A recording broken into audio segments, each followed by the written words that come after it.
doing is Tristina Canta by David Peter of Ramatal. We'd like to dedicate this song to all of our Manyetlu in the Marianas and here in Guam. Stay safe, everyone. Sigia, sumigia, keep on keeping on, and yeah, this song is for all of you. Stusmasi and Biba Mestsamoru. Biba.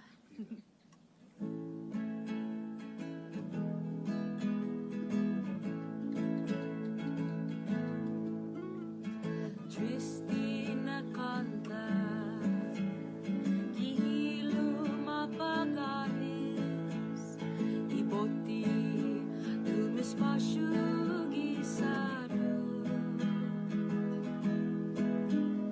bonita na Palawan, kumoni tutati, iguinifiu imumagahe na pwegi.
We hope to see you all again very soon. Stay safe, everybody.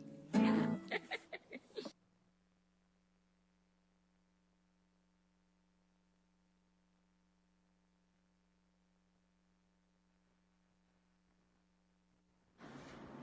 Buenas and day, everyone. My name is Joe Garrido.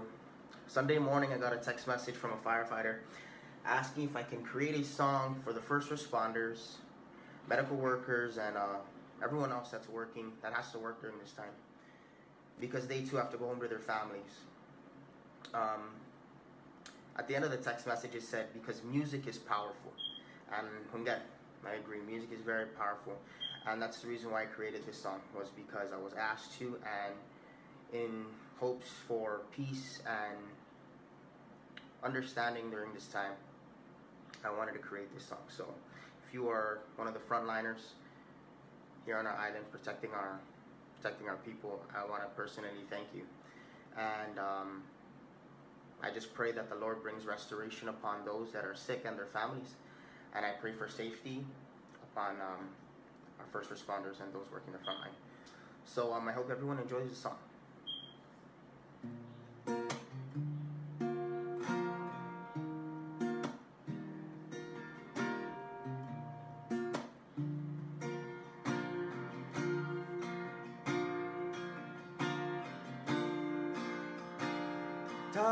Tawgon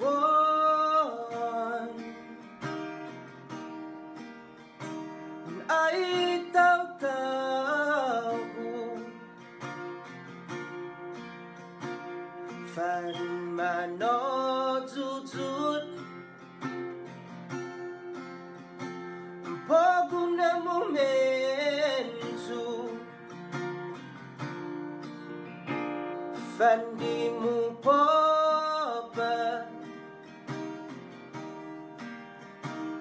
Janatan hulu Gisat basyonta As Jesus Cristo I just started, and I just signed up. Nasofu itaw-taw mo gitetsu Masea enfermera Taw-taw wofi polisia Nasusia Nagagihaw gifionia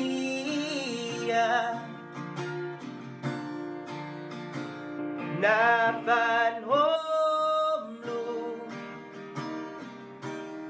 At susihan ni man malongo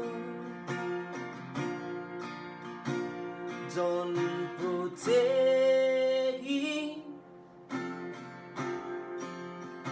Ifamagunitanu Don't protegi Iman angku itanu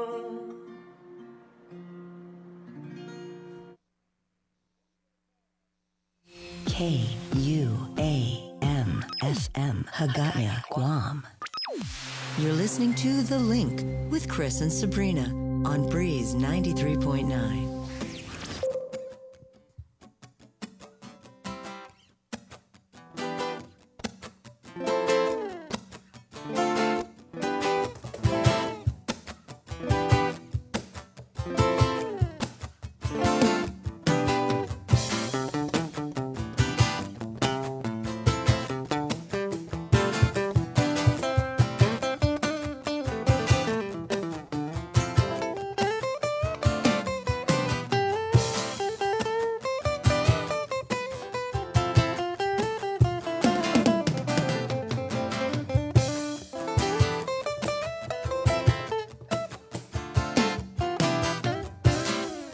Just a bachelor, looking for a partner, someone who knows how to ride without even falling off. Gotta be compatible, takes me to my limits. Girl, when I break you off, I promise that you won't wanna get off. Yo, honey, let's do it. Ride it, my pony, my saddle's waiting. Come and jump on it, yo honey, let's do it. Ride it, my pony, my saddle's waiting. Come and jump on it,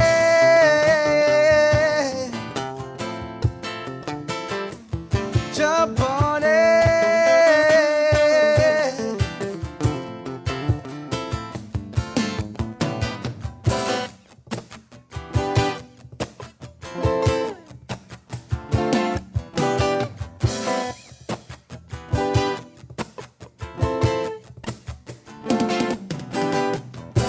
Sitting here flossing, peeping your steelo.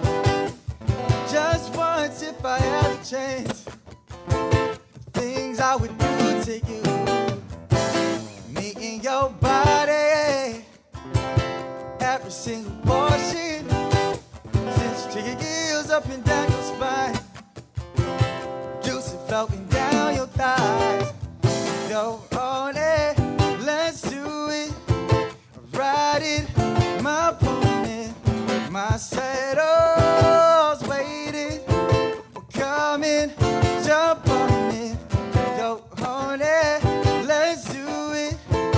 Ride it, my pony, my saddle's waiting. Come and jump on it.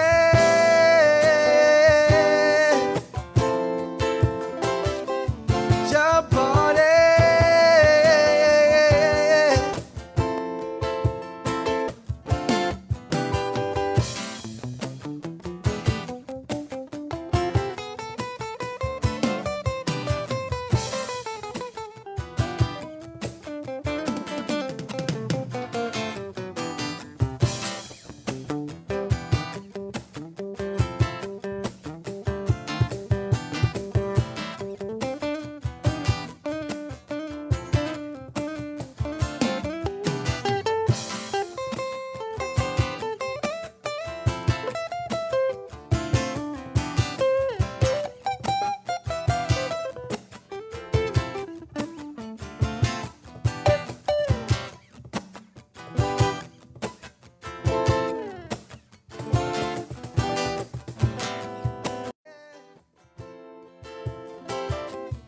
Jump on it.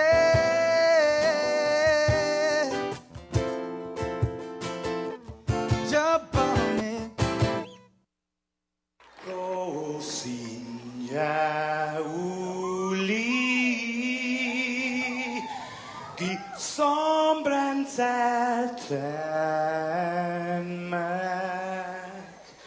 e zu ita saluda antes di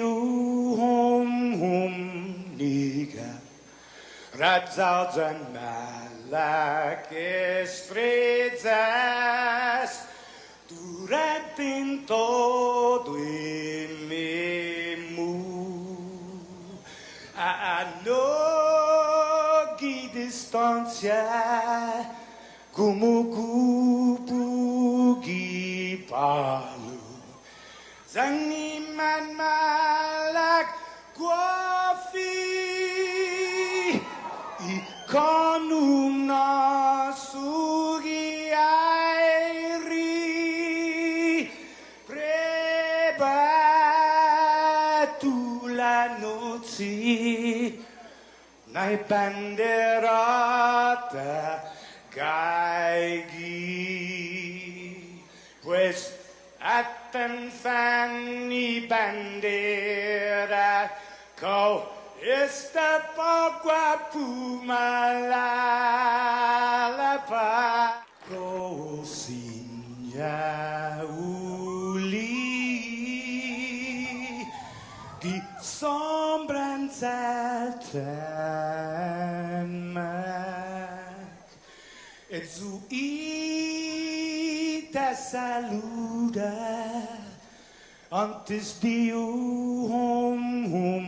niga razzalzan malak estrezas durante todo il memu a nogi distancia como kupugi palu Zangiman malak guafi ikonum nasugi airi prebatu la noci nai banderata gaigi pues Atan fanni bandera kau esta pagua pumalalapa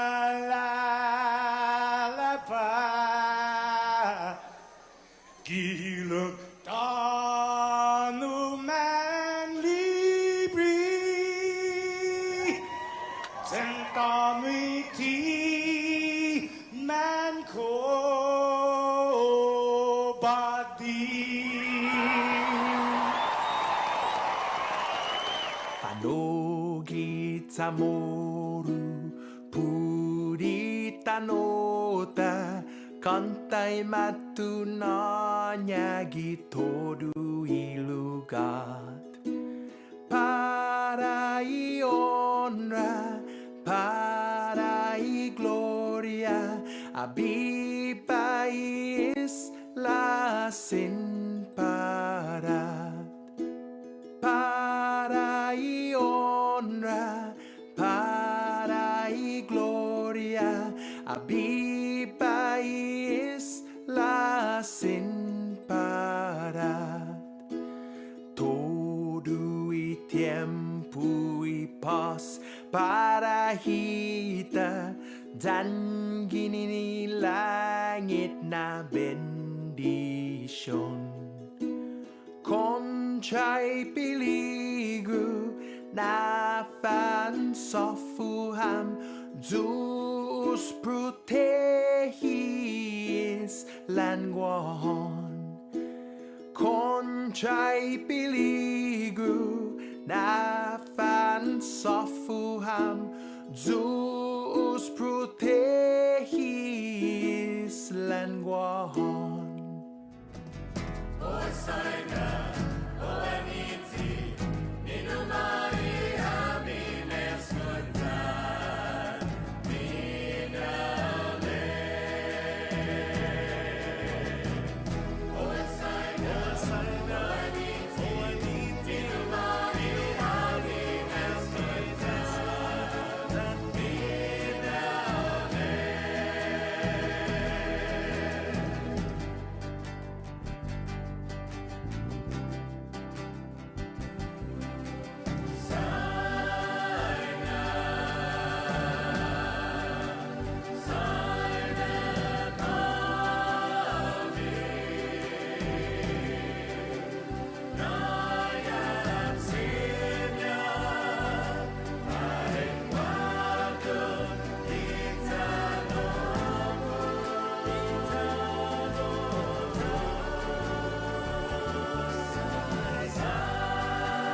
Yesterday, we can't do our part to fill our hearts with love and happiness. Sun will always rise and shine again. It'll be okay if we're living for each other, take it day by day. Our color doesn't matter. It's bigger than you and greater than me. We're doing this for humanity. Put your faith in one another. We'll be okay.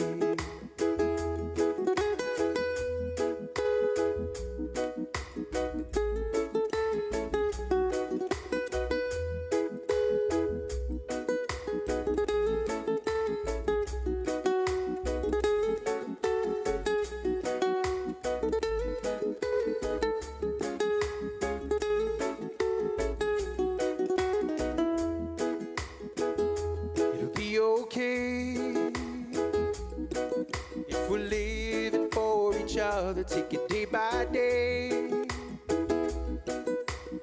Our color doesn't matter. It's bigger than you and greater than me.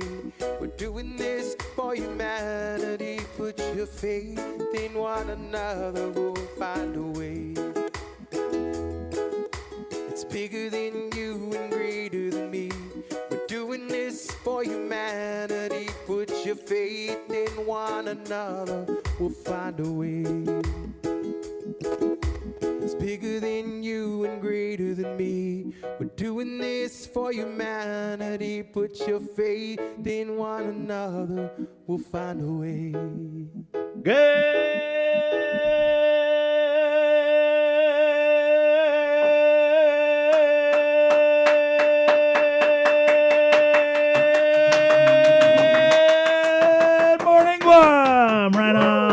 Friday, woohoo, business, yelling!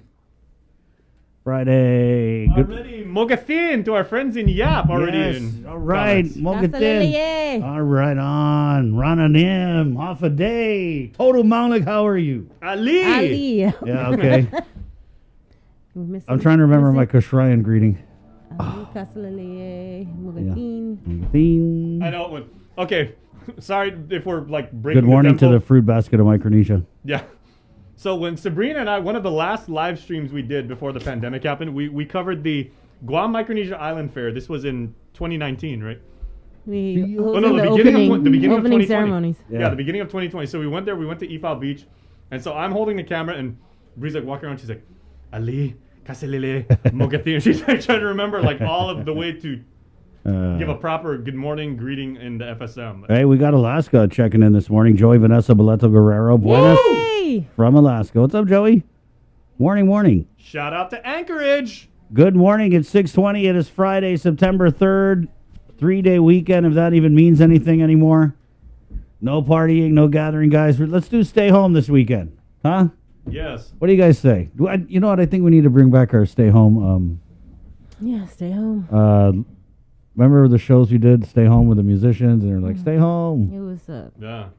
Stay home. music mashup. Stay Yeah. home, Let's all have Labor Day picnics at our houses. Yeah, that sounds good, Jay. Yeah. With You each ever- other. You ever had a picnic in the living room? Or is that just me like showing my Howley side? No, you can do a picnic in the living room. Yeah. On the futon or what? What's in your picnic basket, Jay?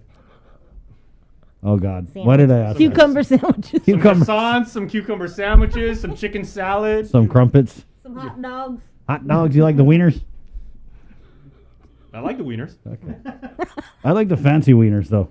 You know what? Which one? The brats. I never used to really be into hot dogs because you know it's all that whole like lips and buttholes thing from what movie was that? Oh Lord, here we go. Oh. Yeah, it was an course 80s you would ask me movie. this. Yeah, it's an 80s movie, and it was like it's all anyway. But these bougie hot dogs, the like $7 hot dogs, the Hebrew National, the freaking Nathan's Organic, you know, free range. The kosher ones. And, Man, yeah. it's good. That's good eats. That's good eats right there.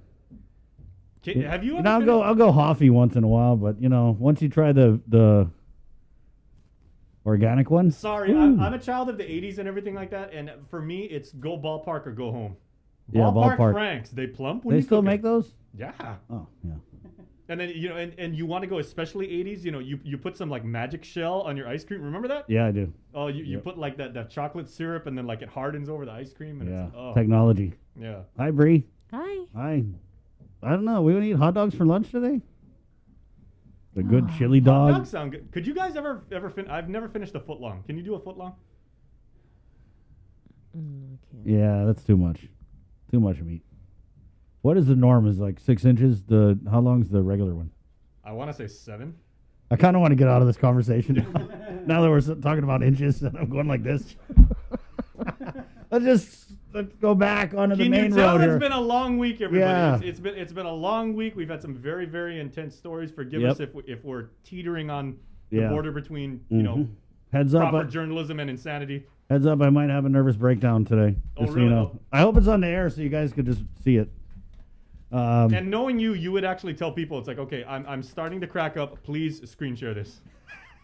Only you would turn you losing your Screen mental record. faculties into a social media. Here comes Glenn Lujan. Teresa's puck puck is the best. You're right. You know, there's nothing like when you bite that thing and it's a puck puck.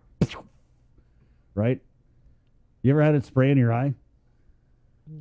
You get the grease and you get the oil. Sir, what's That is good. See, you know what I wonder, Jay? Like these things wait, like pakpak or español? no, the Pop. Yeah. God. The Please, ones my friend Jason doesn't know the difference between Teresa's puck puck and Teresa's Espinal. You got to know your sausages, Jay. like I said, ballpark.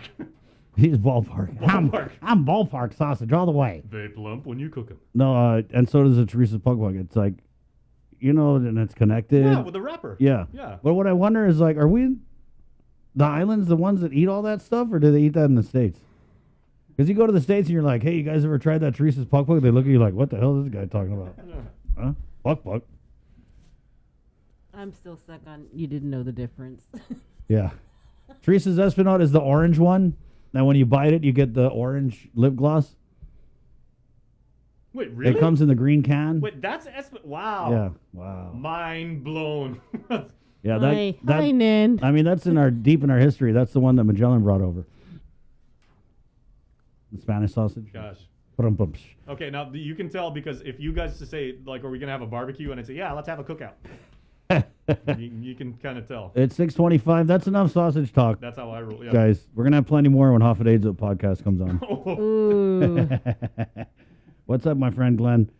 So big show today, guys, as always. Man, I don't... Oh, God. The numbers... I mean, I get anxiety waiting for it to come out, right?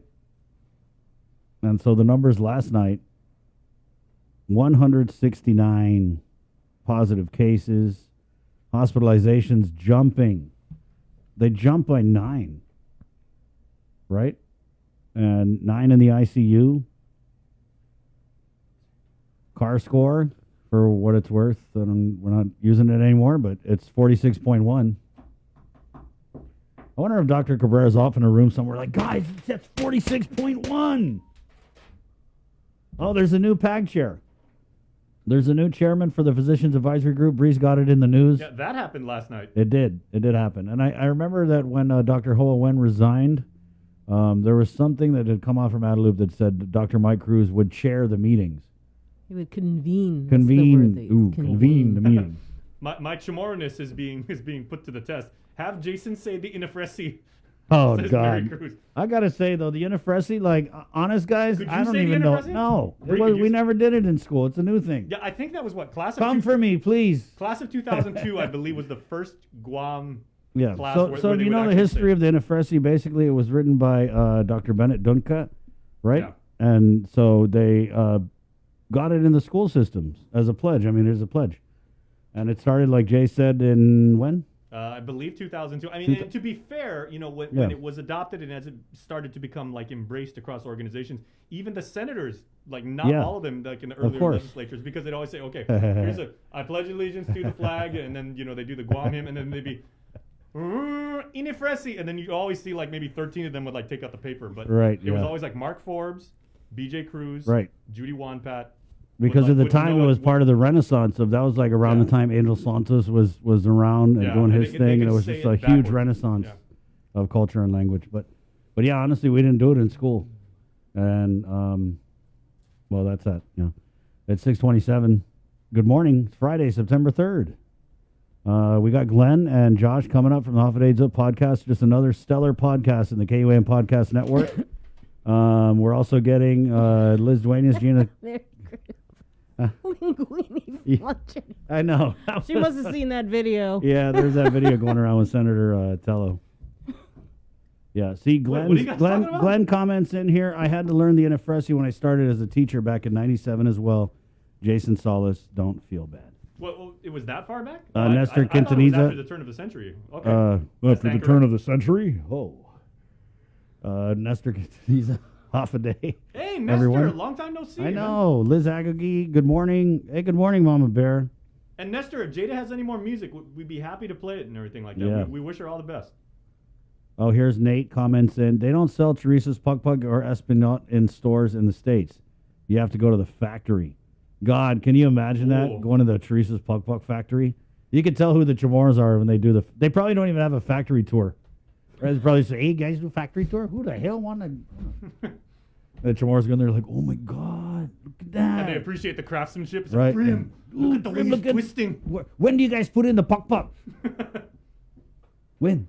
Yeah, the Teresa's Espinot. It's always weird when you get a family that goes to the States and then we send the Teresa's Espinot to them, which was made way easier when they started bagging it. Remember, it used to be in the green can? Yeah. Right? Okay, well, Mark Duenas in comments, obviously ready for the NFL season, which starts on the weekend of the 13th, says, go Broncos. So Mark is all about the Orange Crush, I believe, or maybe he's cheering for Boise State in college football. Debbie Davis in Kentucky. Here's what's going on in Kentucky, guys. Cases of COVID-19 in kids has risen by 25% in 1 month, and now 25 school counties are going back to online learning. Out of 120 counties, 119 are in the red now. So they have a metric in Kentucky where, like, red obviously is bad, COVID. But look at that, guys. Here we are beating ourselves up about our kids going online, and that it's happening in the States. It just really is hard. It's so hard, and I get it, guys. We want to win the COVID, right? We want to make it stop. But it just rules the day. It's waves. We follow the states, and if they're doing online in America, then I'm not going to feel bad that we're doing online here. Because again, at our center has to be to protect these children. You know, these politicians the kids, children. So don't get mad when they finally do something to protect the kids. All right, we got more football fans here. Nos Santos, Raider Nation, silver and black, baby. Thank you, Nos. Britt Lazama saying, thank you, Chris, Jason, Bree, and Joe, sir, for a good laugh this morning. Much needed during these heavy times. Yep, there you go. You know, trust me, we needed that too. Go eat your hot dogs today, guys. Sausage Friday. Right on. Brandon Tidigui, now I want pak for breakfast. You know what sausage my mom really likes? The Chinese one. You guys mess with it? Good. That's good. It's like sweet. The little pink It's a one little, thing? yeah. Yeah. Okay, guys, so the Chamorro sausage is like this, right? Oh, okay, the Teresa Punk one's like that, but it's like that. But the Chinese one's like that. Uh-huh. And the Portuguese, oh, my God. Oh, that's scary. Yep, uh-huh. But the Vienna, oh, man, I feel bad for the guys from Vienna. Man, that's, ooh. Welcome to the part of the show, that our new segment, Chorizo's Envy. Yeah, so there you go, guys. Yeah, you know, do what you can. If you got to eat a hot dog today to kind of just de-stress, do it, because it's a lot. We're in week 5 of this surge. We still don't have any other restrictions put in place, so kudos to the chamber and the women's chamber. And even, you know what I heard yesterday, Bree? I heard that there were several, like, smaller bars that have just closed for 2 weeks. And I heard it from one of the alcohol salesmen. They were saying that it's just been slow since the whole unvaccinated, the cleansing of the dirty unvaccinated people. It's been slow since then, so a lot of bars are just like, oh, you know what, screw it, let's just close for 2 weeks. So it's really interesting to me to see these businesses. They've got payroll to make. Yeah. They've got, you know, vendor agreements that they gotta honor and everything like that. I mean, that's a tough business. Yeah. Okay. Britt comments, can someone please buy Jason Teresa's Espinat from Okada store? Ooh. No, because I wouldn't even touch it, because Chris would just be like, okay, I'm taking one for the team. You know what's good with that is if you like microwave it or boil it. Stab it, boil it, let all the grease go out, and then it's healthy. Hey, well, I went to public school, so I know a thing or two about boiled hot dogs, man. So you boil that it, was and you every let all fundraiser we ever had for basketball. You boil it, you let the grease come out, and then you put it in the frying pan, and then it's healthier than tofu. That's the Chamorro George Foreman grill right there, right? We're also getting Dr. Juan Flores this morning. So he was the superintendent of the Catholic schools, and now he's over at Career Tech. Yeah. And Lillian Posada's hospital administrator. There's just a lot. You know, Fridays we do, bless you, Bree. It's not COVID. Rod Akininic says, Jace, don't forget it's stafao, not adobo. Yeah. We got one Micronesia podcast sneak peek, Feed Me Fridays, Sports Link with Dave Delgado. There's a lot, so you want to go ahead and get into it? Yeah. Yeah, let's go. Okay, let's go then. Shall we dance? 6:33 right here on The Link, brought to you by Pacific Points. It's our first look at news on this Friday morning with the very latest from the KUAM news team. Sabrina Salas-Matanati. Good morning, Sabrina. Off today, everybody. The Joint Information Center recorded 169 cases out of 1,496 test samples collected on the first. Of that, 74 were identified through contact tracing. As for hospitalizations, the census is now at 55 COVID-19 patients. 9 are receiving ICU level of care. 1 patient is on a ventilator at Naval Hospital. 32 are unvaccinated. 2 listed as unknown. 20 are vaccinated. To date, there have been a total of 10,909 officially reported cases of COVID, with 1,763 active cases, more than 8,900 recoveries, and 150 deaths. The CAR score is 46.1. The Archdiocese of Agana reported 1 student from Dominican Child Development Center testing positive for COVID. It is the 3rd positive case of a student from the Ordot school.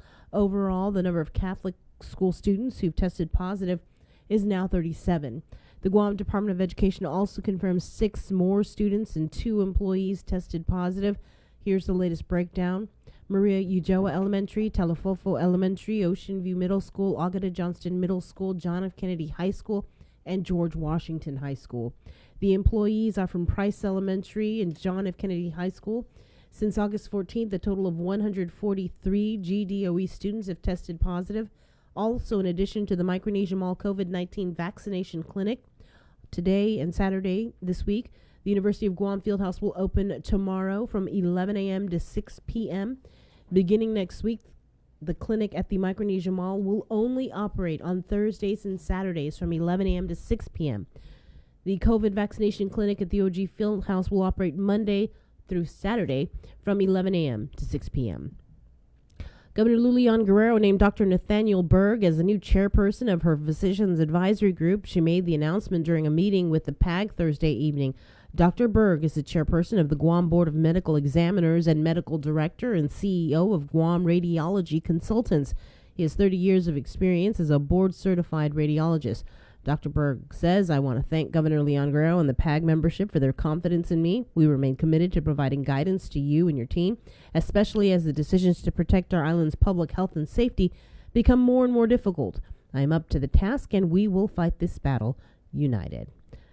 Dr. Berg replaces Dr. Hoa Wynn, who resigned from the position more than a week ago. Dr. Wynn stepped down because he disagreed with the governor's mandatory vaccination mandate for certain private businesses and her restrictions of movement for unvaccinated residents. Dr. Wynn told KUAM that it creates segregation and division and that he respects a person's right to choose. He said that the Delta variant does not care if you are vaccinated. It will attack anyone who lets their guard down. However, he does support vaccinations because it will help decrease hospitalizations. Dr. Wynn also resigned because of political interference. Meanwhile, the Department of Public Health is scheduled to appear before the Guam legislature for an oversight hearing at 2 o'clock this afternoon. Then at 4, a public hearing will be held on 2 bills related to the public health emergency. Bill 180 is regarding citation and fines, mandatory vaccines, and Bill 176 relates to vaccination and treatment during a declared state of public health emergency.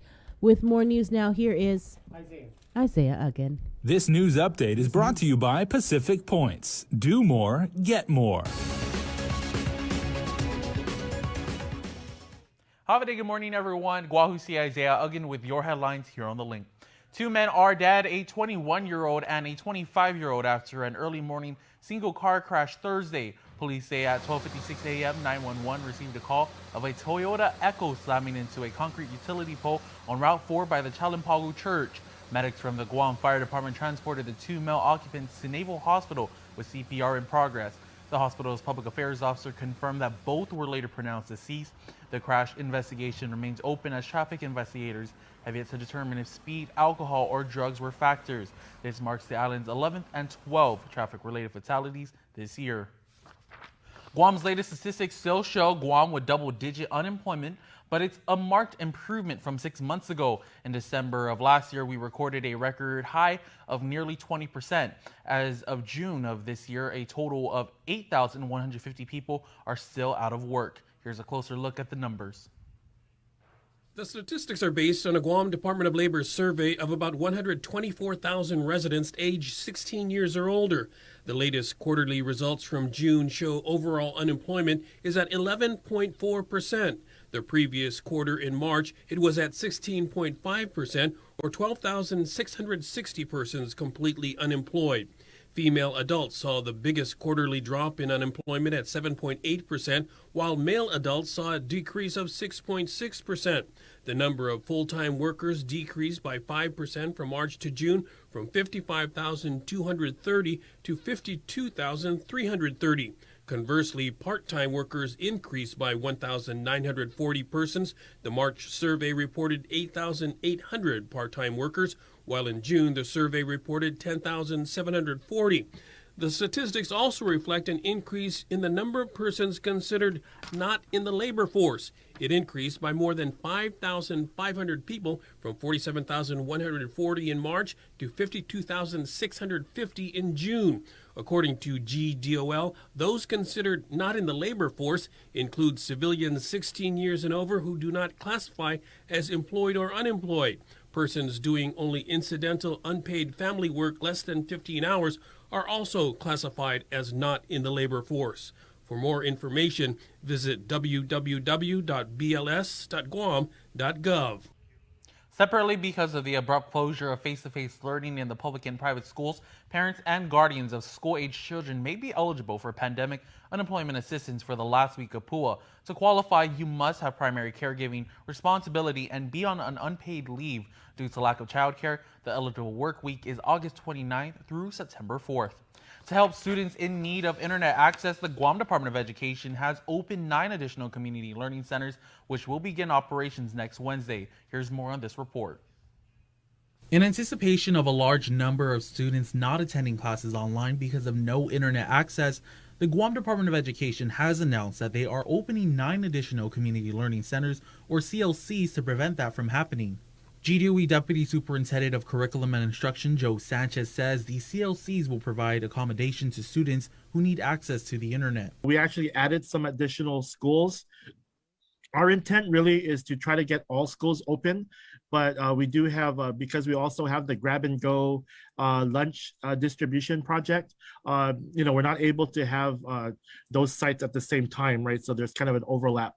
So we have 30 schools that are going to be available as community learning centers. CLCs were designed to allow students to utilize laptops and access the internet during distance learning due to restrictions imposed by the COVID-19 pandemic.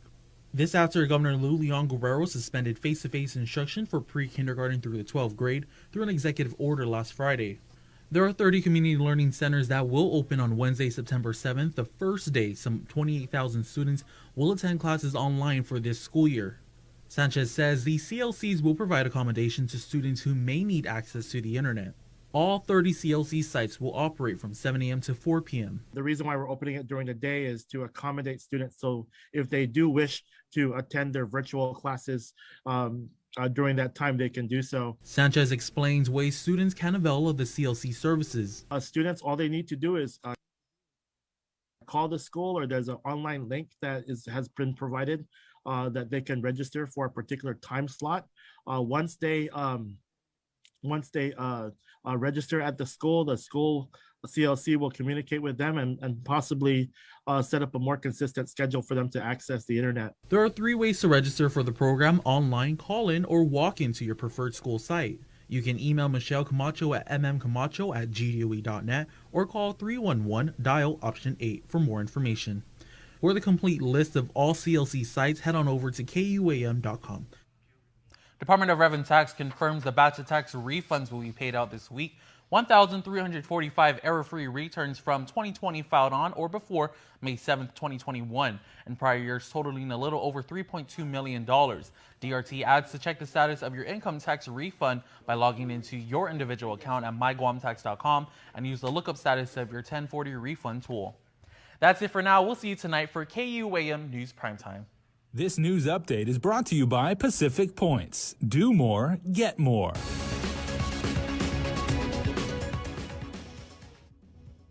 All right, and now to celebrate our island's rich history and culture in our native tongue, here is your Chamorro's update.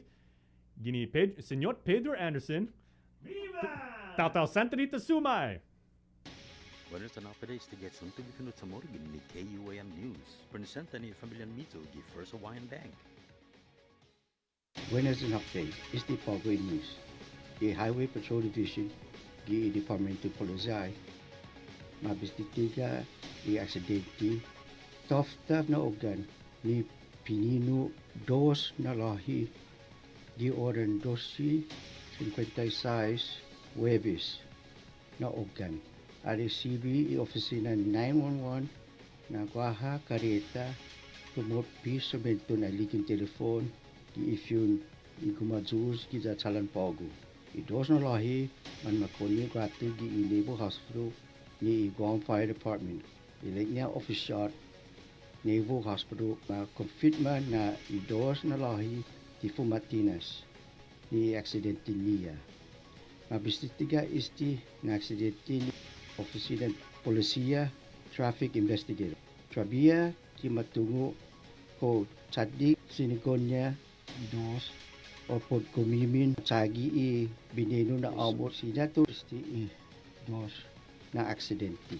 Pues talo 8 na news maanunsya talo na isti imina 150 kita namatay ni tinatsi na po birun chetnut COVID-19. Mat confirma gini ni GIC na sentay matay gi Guam Regional Medical Center. Gi egan metkelis taja isti tauto problemanya ni kedusonnya. Zatima duduluk trabya ni iamot COVID. Yasunto gifinut Chamorro sa presenta sa ninafatto ni Familiang Mizo gi First Hawaiian Bank. Say hello to the First Hawaiian Bank mobile app, where you get smart insights into your finances so you can make smart decisions with your money. With a daily personalized feed, you can compare your monthly income to spending. That's better. Discover where your money is actually going. You might be surprised. See what's essential and what isn't. The more you use the app, the smarter it gets. With insights from the First Hawaiian Bank mobile app, it all starts with yes. All right, so here we go. Today is a very special day here on the show because as we do every month, we bring on Glenn and Josh, the host of a massively popular podcast celebrating all things LGBTQ, inclusivity, diversity, love. So Glenn and Josh are with us in the Zoom room right now. Gentlemen, good morning. And this episode that drops, by the way, at 10 a.m. on the KUM Podcast Network. Technically, it's already on, so you can download the audio, but the video version, which is, I got to tell you guys, hilarious at 10 a.m. right here on our Facebook feed with the theme being Waiting on Me to Be Me. So Glenn and Josh, good morning. And tell us about this session because it was a laugh riot.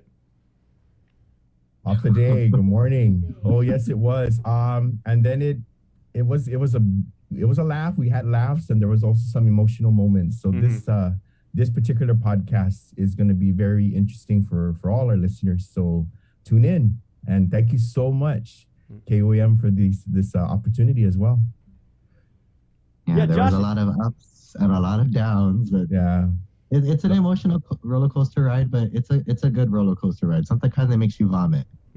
Well, I got to ask you guys because, like Sabrina and I did the news together for 17 years. Chris and Bree are, super tenured, broadcasters and everything. But when you do a show with somebody else, right, you have to play off them. And Sabrina would always have this thing because we'd sit next to each other doing the news for all those years. If I messed up, she'd like kick me. Chris does these things like underneath the table that he tells Bree.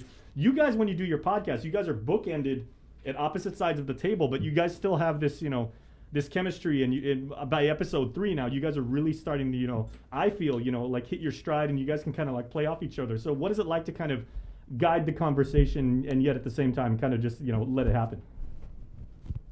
Well, a lot of times, when we do sit and get our hosts on, we kind of sit down with them and talk to them and get them comfortable because they're nervous too. So a lot of it, we just say, just talk, be yourself, just be you. Don't mind the microphones and the staff or Victoria's filming us and or recording us. So usually we get over that hurdle and we'll practice for a little bit and then it goes from there. Who's joining you guys on the podcast? For this one, this latest one, we have Trinity Hufana, and then we also have Lana Iglesias. Blondie also joins us as well. Nice. Oh. So let's go ahead and play this clip. This is from the Off a Days Up podcast. It's part of the KUM podcast network. Blondie just called us the other day. Yeah. Yeah. Like hot dogs today at their office. Really? Are we ever going to get away from this sausage thing? If you're just tuning in, miss the link, miss a lot. You got to go back to our sausage opener. Yeah, the sausage monologue. The meatpacking industry, if they don't become our sponsor after this show, I'm going to be greatly disappointed. Right on. Don't say meatpacking again, please. It's 6:48, so this is a little snippet from the Off a Days Up podcast. Good morning. My Nina always told me I was in such, I don't think I shared this at the last one, but growing up, before I came out to myself, my Nina always used to tell me, Nenny, it's okay if you like boys, tell me, I will still love you, this and that. Like, that was from her. She was, I was in such denial with everything, and I'm like, I'm not gay, I like girls, and, I was so defensive about it, and because I knew that everyone else in the family didn't accept that. Yeah. So of course I would deny, and you're not just denying the accusation, you're denying yourself when you're doing something like that. Truth. So like, I kind of held that in until I was in high school, and then I was more confident in sharing that part of my life with some family members. And at that time when I told my account to my aunt, she was like, who do you think I don't know who's wearing my high heels around the house? Like, oh, she caught me. And like, it's little moments like that that really sort of bump you closer and closer to telling your truth and living it.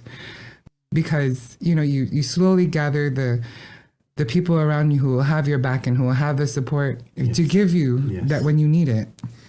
And then I remember I didn't come out to my mom and dad because, of the fear of getting the faggot beat out of me.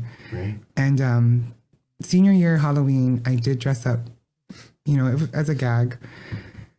I always thought I would never transition into being a female because the only trans girls I knew in school, there was only 2 of them, and they were disrespected. They were loud, obnoxious, and stuff like that. But let me get to that later. Halloween always seems to be that transition moment for everyone. Because it's like an let's always excuse. dress up as a It's girl. the day that you can dress up, right? Well, it's not only that. It's like I feel like if you do that, you kind of feel a sense of empowerment, and when you find some part of yourself, like I didn't know this was. This was that's me. just an observation in a lot of That's why they like to say Halloween's everyone's birthday. But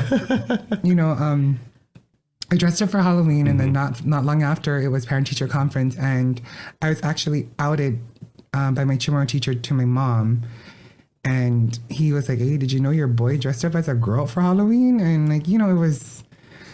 He stole that moment for me. He stole that moment for me to tell my truth to the people who were raising me, that it mattered to. And growing up, I didn't necessarily have the close bond that I have with my mom now, but she sort of like held that piece of information and was like, do you want me to tell your dad? Like, whenever there was something that we disagreed on.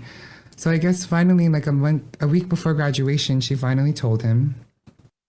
Man, cliffhanger. Dude, are you serious? Where's the rest of it, Jay? No, Can't leave us hanging. So it's going to be on the KUM Podcast Network. Actually, if you want to grab it right now. Huh? We just want to play it now? No, I'm just kidding. No. That's what we call a hooker. The cliffhanger. Maybe that's not the right word. What do you call it? Not a hooker. What did you a say? teaser. Because it hooks you. Yeah. Yeah, sorry. I don't know where I'm going today, guys. Man, it's been a long week. Don't worry, guys. It's been a long week for all of us. But guys, the one thing that really resonates across the episodes is you really emphasize the fact that everyone, and I love how Trinity said that. She goes, this is my truth, and everyone's journey is uniquely their own. Admittedly, for a lot of people, when they come out to their family, to their friends, and everything,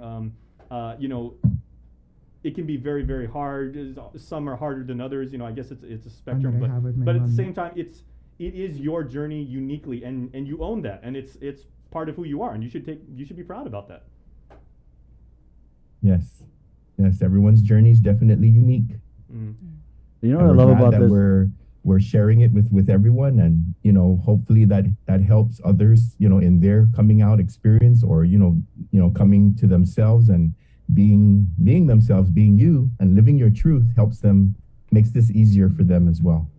Glenn, one thing I really love about this podcast is how you have so many different generations seated at the same table. Yes, it's been getting them on has been a challenge because they're fearful, and I don't blame them. And you can really see how it's been like for some of our older LGBTQ plus community members versus our younger, how life was like back then. And thank you so much to Lana Iglesias. She's one of the most legendary women here on island. She's a well-known hairstylist back in the day. She even just recently she took care of my sister when my oldest sister passed away. My oldest sister's last request was for her to do her hair. So on her deathbed, I took Lana to my sister's house down in, at my nephew's house in Pago Bay, and she waited for her when she came down there to her house, and we took her in. And my sister's nickname is Doris. Lana sat by her bedside, held her hand, and she goes, "Miss Doris, I'm here to fix your hair and get you ready for heaven." My sister opened her eyes, looked at Lana, and squeezed her hand. That was like the most powerful thing that I've ever seen. But then my sister's son, Frankie, you know, he's a jokester. He just looked and goes, "Dalai Mom, really to the very end? You are true loyal. That's true loyalty to your hairstylist." So that was a really beautiful moment for our family, and you know, I have Lana indebted to that. Lana also was there when my mother passed away back in 2007. Lana did my mother's hair too. Wow. So she's a well-known person in our community, and you know, she's from my village, from Chalampago. So I'll have a lot to thank her for. Glenn, so she holds a special place in my heart, Silana. Yeah, thank you so much for coming on this morning, Glenn, and sharing. Kind of got me a little bit there with those stories. But this episode, Jay, it drops today. 10 a.m. on video on Facebook Live, and you guys can interact with Josh and Glenn and the other members of the panel, Trinity and Blondie and Lana. You know, we're inviting them to watch as well. So to directly interact with you guys in real time. Yes. And real quick, Josh, what's some of the feedback that you've been given and that you're receiving from the show? Well, a lot of it has been really positive. As far as like content, like a lot of people are like, you know, you should try to do this, you should try to do that. I'm like, it's there. We're getting there. Don't worry, it's coming. It's coming. Stay tuned. So are you guys thinking now maybe you guys are going to do like recurring segments, or you know, like a? Well, we try to cover as much as we can in one episode, but we try to stick to one topic at a time, so we don't run out of ideas too quickly. That's another thing that's Spacing really it out. That's what's really cool about this podcast too, is you guys are not like media or whatever. You didn't have a podcast, so it's really conversational, and I feel honestly like I'm standing at the edge of the wall looking out and eavesdropping when I watch and listen to this podcast. Really cool that's feeling. That's something that people have said too. It's like we're sitting in and we're listening to your conversations. Yeah. And again, these are conversations when we get together as a group. This is what we're always talking about: life, our experiences, our hopes, our fears, you know, and we want to share that. We're just normal people, everyday people. Yeah, that's another thing that someone has said. They said it's very unique because it's like it doesn't feel scripted, you know, like the way he mentioned it to me, like it kind of made me a little bit emotional, because he was like, you know, you guys are talking about real topics, you guys are covering a lot of stuff that a lot of people don't know about, and I think it's very good that you guys are getting the word out there. Yeah, and we're so glad to partner with you guys again. 10 a.m. Jay, where? Yes, Okay. Yeah, so 10 a.m. right here on Facebook. If you guys want to go to KUAM.com and click the link up top where it says podcast, you guys can subscribe to Hafade Zoo podcast with Josh and Glenn on all podcast platforms: Apple Podcasts, Spotify, Google Music, Amazon, Audible, and everything like that. It's all over the place. So support these guys, because they're you know, obviously, gentlemen, you guys are putting your heart and soul into this project and everything like that. And when we are big fans of you, because it's a beautiful thing. Thank you so much. Thank you so much for this opportunity as well, KUM, and the link, the KUM Podcast Network. Got it, Glenn. Thank you, Josh. Thank you. That's right. Happy Friday. Have a good Friday. Happy Friday. Stay safe. Happy Labor Day, guys. Oh yes, that's right. Yep, 3-day weekend. Eat your sausage. You had to be there, guys. Look what you done. I know. Sausage. The conversation continues. Sorry, guys. Sorry. My bad. I'm hungry, okay? I'm hungry. Okay, Glenn. Joseph standing up for Langanisa. We're going to let you go before we get in trouble, for real. It's 6:58. This is the link. We'll go to sports. Yeah, we're going to do sports real quick. But if you missed the sausage, you had to be there this morning. Jay, we put the show up. And you had to be there. The four of us may not be here next Tuesday, but you know, if we did, we went out swinging, baby. Yeah, we did, for sure. You know, Double D, the hardest working man in sports on Guam, proud to present. It's brought to you by Cure Alkaline Water and Marianas Irrigation and Landscape. Ladies and gentlemen, the KUAM Sports Link. Just go. Sports Link, brought to you each week by Cure Alkaline Water, Marianas Irrigation and Landscape. Our men's national basketball team fell short in Game 2 of their FIBA Asia Cup qualifier against Chinese Taipei. Guam lost 85-77, ending their hopes of advancing in the tournament. Mark Johnson led Team Guam in scoring with 18 points, 2 rebounds, shooting 4 of 9 from the outside. Ty Wesley put up 16 points, 6 rebounds, and 3 assists. Takumi Simon added 15 points. Simon shot 50% from long range, hitting 5 of 10 from behind the line. Darren Hechanova finished the game with 4 points, but missed significant time on the floor after receiving stitches early in the game. Fought through some trouble in the beginning with fouls and a few injuries that needed to be addressed, and that kind of threw us off our game, but we stuck with it, and we had every chance to make a run and get the victory, and we just fell short, and they hit some big shots down the stretch that I think made the difference. Some of the younger guys on the team gained some quality playing time on the court. Chris Connor scored 9 points in 19 minutes. Ben Borja had 5 points in 9 minutes. Missing several key players on the roster, Guam turned the ball over 17 times. Missed free throws down the stretch proved to be costly.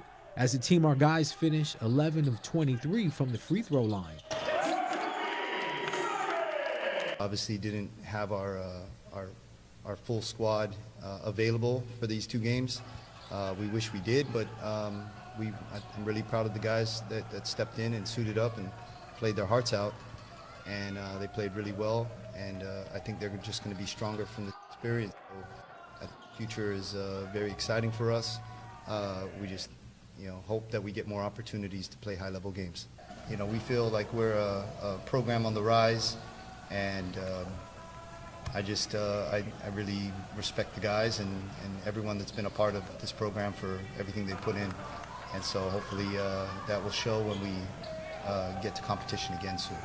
Coach Calvo says the Guam Basketball Confederation will continue to invest in their national team programs.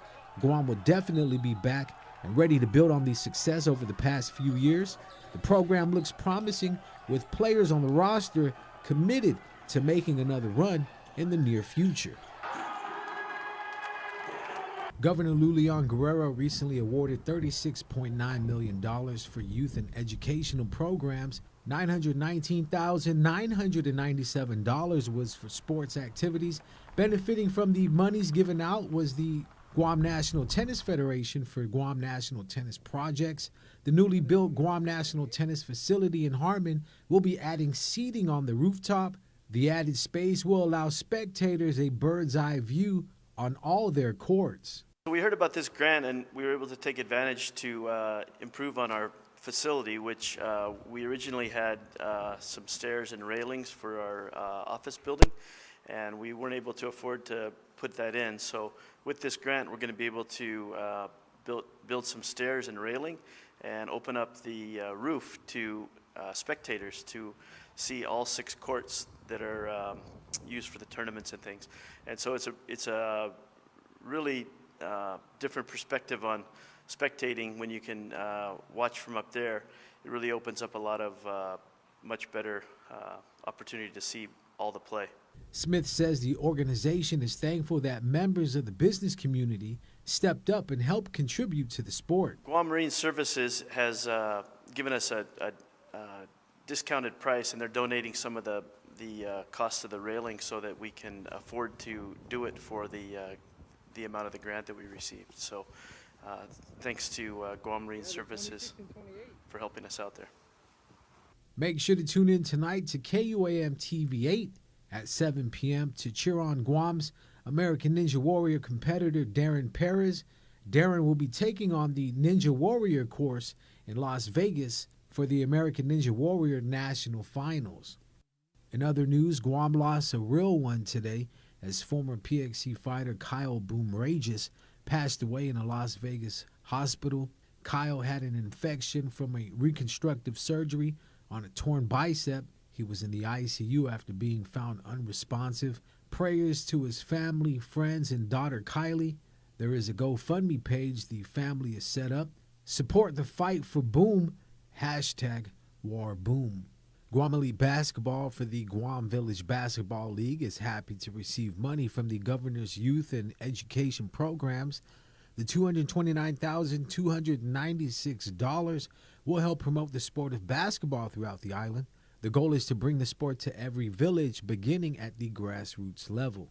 We're real grateful that the This administration has faith in Guam Elite basketball to provide sports for the kids, and through this educational funding grant, we're able to secure a youth tournament for all the villages. So village island-wide basketball league will be able to provide uniforms, free of cost, basketballs free of cost for all the participants, stipends for coaches, and the league will run it for about 10 months. So entrance fee is paid for all the kids. So we'll be, reaching out to the mayor's offices, trying to organize all the villages to be able to participate in our program. Guam Elite will be establishing an online educational program for kids and coaches. The coaches and staff will also be going out to the villages to run camps and clinics, making the game fun, educational, and getting our youth healthy at the same time. With the success of the men's national team, we're really trying to push towards that and really start with the younger kids, developing the younger kids, getting them into the game of basketball, growing the sport, especially at the elementary school age level. So growing a game of basketball, letting them enjoy it, learning the basic rules, and starting from there. And hopefully when they get into middle school, they already have a strong foundation of the game of basketball. Also receiving funds is the Manhoban Swim Club for the Manhoban Scholar Athletes After-School Sports and Homework Assistance Program. $65,000 was given to the organization to help with their sporting activities. It's going to be used for all the Guam Swimming Federation swim teams, and we'll use the money to rent training facilities, education facilities, and then also to get tutors for our swimmers and our students. Flores is also part of the pool task force and says the administration has been helping the federation solve their pool needs. I'm so happy that the governor and lieutenant governor are giving us really solid support to try to fix the problems that we've had in the past. They're trying to get the Dado pool repaired. They're re-looking, fixing the Agana pool, and they're trying to help us find the opportunity for a new Olympic-sized swimming pool. But we really, really appreciate the support for our swimmers from the governor and lieutenant governor.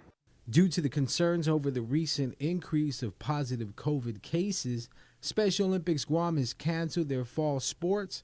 Softball, badminton, and soccer will be put on hold until 2022. In a press release sent out, Special Olympics Guam is looking out for the health and safety of their athletes, volunteers, families, and sponsors. Most of them have underlying health conditions. And so the board got together and we discussed the issue. We started looking at the decline in the hundreds of positive cases. So a decision was made that we go ahead and we cancel the rest of the season. Special Olympics will be hosting a virtual badminton competition in the near future. Flores says he's hopeful they can add a soccer competition too. Even with no activity over the last 2 years, ITC has allowed us to stay there, continue to allow us to stay there, be able to operate out of there when we have, Zoom meetings, as well as virtual programs. That is our central headquarters. So thank you to them. Thank you to GTA. GTA continues to provide us communication to include internet. Dave, thank you to you, because I know every now and then you call me up and you ask me what's going on. Really appreciate that. And our athletes definitely appreciate that. Out of the $919,997 awarded to sports activities from the governor's youth and educational programs, the Guam Rugby Football Union for the Youth Sports Rugby Activity Program will receive $36,500. Because of the shutdown and us being a contact sport, a lot of our rugby athletes, especially the sort of high school guys, missed a complete season. And because they did that, we sort of had this idea of why don't we try to put together some sort of like you've seen the punt, pass, kick competitions for, American style football. Do something like that as socially distanced, run drills and stuff, get everybody out there. So the funding is going to allow us to put a series of these camps on throughout the island in different locations and different fields for different age groups, different skill levels, with the idea of trying to keep our rugby skills alive, even in the age of COVID, trying to do it because we didn't have these competitions. So we're hoping that we can get that going, COVID restrictions, dealt with appropriately and all that in the coming months. Sports League, brought to you each week by Pure Alkaline Water, Mariana's Irrigation and Landscape. Make it through the week with The Monday's KUAM work. Podcast Network is back and on demand, featuring a great variety of podcasts from our island and region, including culture, lifestyle, awareness, crime, politics, commentary, comedy, and entertainment. Available on most streaming platforms. The KUAM Podcast Network. Subscribe and listen now.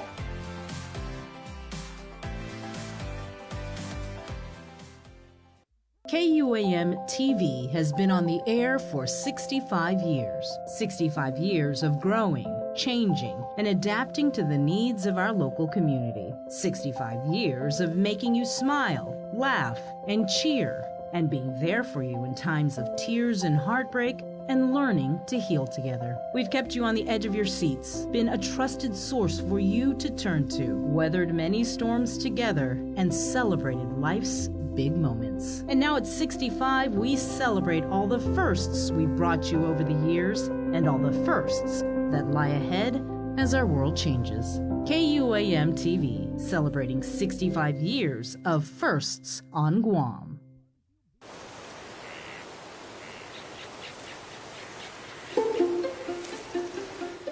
Guam was once home to over 12 native species of forest birds, each with their own unique sound, color, and role to play in our ecosystem.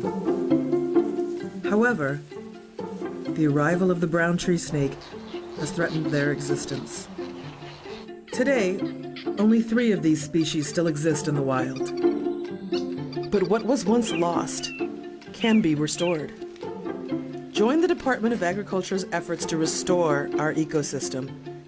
It is only through partnerships with various organizations and the community that we can give our native birds a future.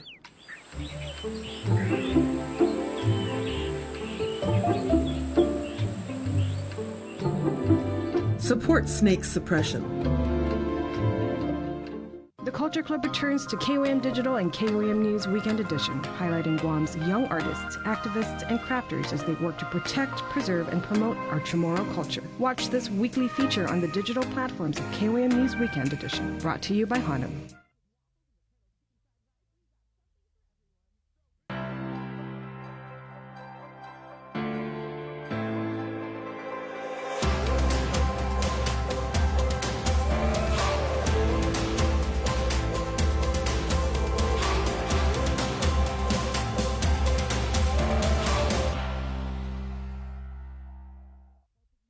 See what's on TV tonight with schedules, network news and notes, local promotions and giveaways on KUAM Communications social media pages. Like and follow us on Facebook or Instagram now for all the latest and never miss out.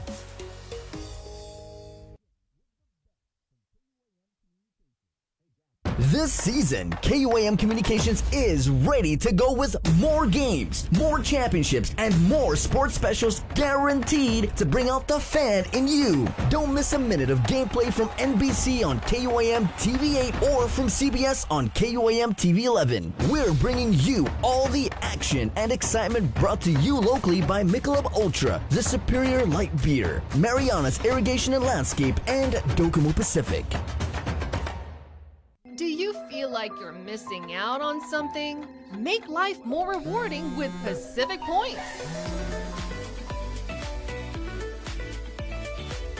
Earn and redeem points for bill rebates and free load at IT&E, discounts on fuel at Shell, vouchers at Foodies, and United Mileage Plus miles. You can even pay with Pacific Points at IT&E, Shell, and Foodies. Pacific Points. Do more, get more. GU Self-Storage, conveniently located near the Harmon McDonald's, offers fully covered loading and unloading area with individual pin-coded gate and door access. Call us today at 648-7867 for more information. Say hello to the first Hawaiian Bank mobile app. Got a question about your finances? You've come to the right place. Bring all your accounts together, even those that aren't with us, and see the big picture, right down to the smallest detail. Unlock powerful tools like Insights and Money Map that help you save time and take control of your finances. When you connect accounts with the First Hawaiian Bank mobile app, it all starts with yes. The relationship between Guam and Manila, Philippines is undeniable as we share similar cultural traditions, history, and heritage, with generations of Filipinos calling Guam home. KUAM presents a monthly look at the capital city featuring in-depth and engaging interviews on everything from medical tourism to new business and government leaders. Veteran newscaster Nestor Lecanto delivers Beyond Our Borders. This special program is brought to you by KFC and the Medical City, where patients are partners. GU Self-Storage, conveniently located near the Harmon McDonald's, offers fully covered loading and unloading area with individual pin-coded gate and door access. Call us today at 648-7867 for more information. The world of television is more exciting than ever. Don't miss a minute of special presentations from NBC on KUAM TV8 or from CBS on KUAM TV11. Every month, we'll bring you the fun and excitement of award shows and red carpet moments, special series presentation, and other great network programs. Brought to you locally by King's Restaurant, Ruby Tuesday Guam, Bud Light Seltzer, and Docomo Pacific, giving you more reasons to tune in and turn on. Fall in love with TV again with the best from KUAM Communications. Looking for TV schedules, upcoming sports, or special presentations, or what you may have missed over the busy week you had? Well, look no further than KUAM Digital Digest. This weekly emailed newsletter puts all kinds of information in the hands of subscribers each and every week. Just subscribe and we will make sure you keep up with your favorites and stay informed and entertained throughout it all. Go to KUAM.com, click on the newsletter tab, give us your email address, and you are all set. Brought to you in digital partnership with King's Restaurant and Ruby Tuesday Guam. It's the KUAM Digital Digest, your weekly guide to the latest information and best entertainment on the stations and platforms of KUAM. KUAM's multi-platform morning show, The Link, just got a little more delicious with Feed Me Fridays. Chris, Sabrina, Jason, and the rest of the morning crew will take some time off each Friday to talk, taste, and tempt you with all the latest and greatest food and drinks on Guam. Old faves, new hits, and everything else we can put in our bellies. It's Feed Me Fridays on The Link, brought to you by King's Restaurants, Ruby Tuesday Guam, and Devondale.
Shout out to David Elgato with our KUAM Sports Link, brought to you in part by Marianas Irrigation and Landscape, your Shindaiwa and Echo Superstore, offering everyday low prices on push cutters, chainsaws, power washers, generators, and more.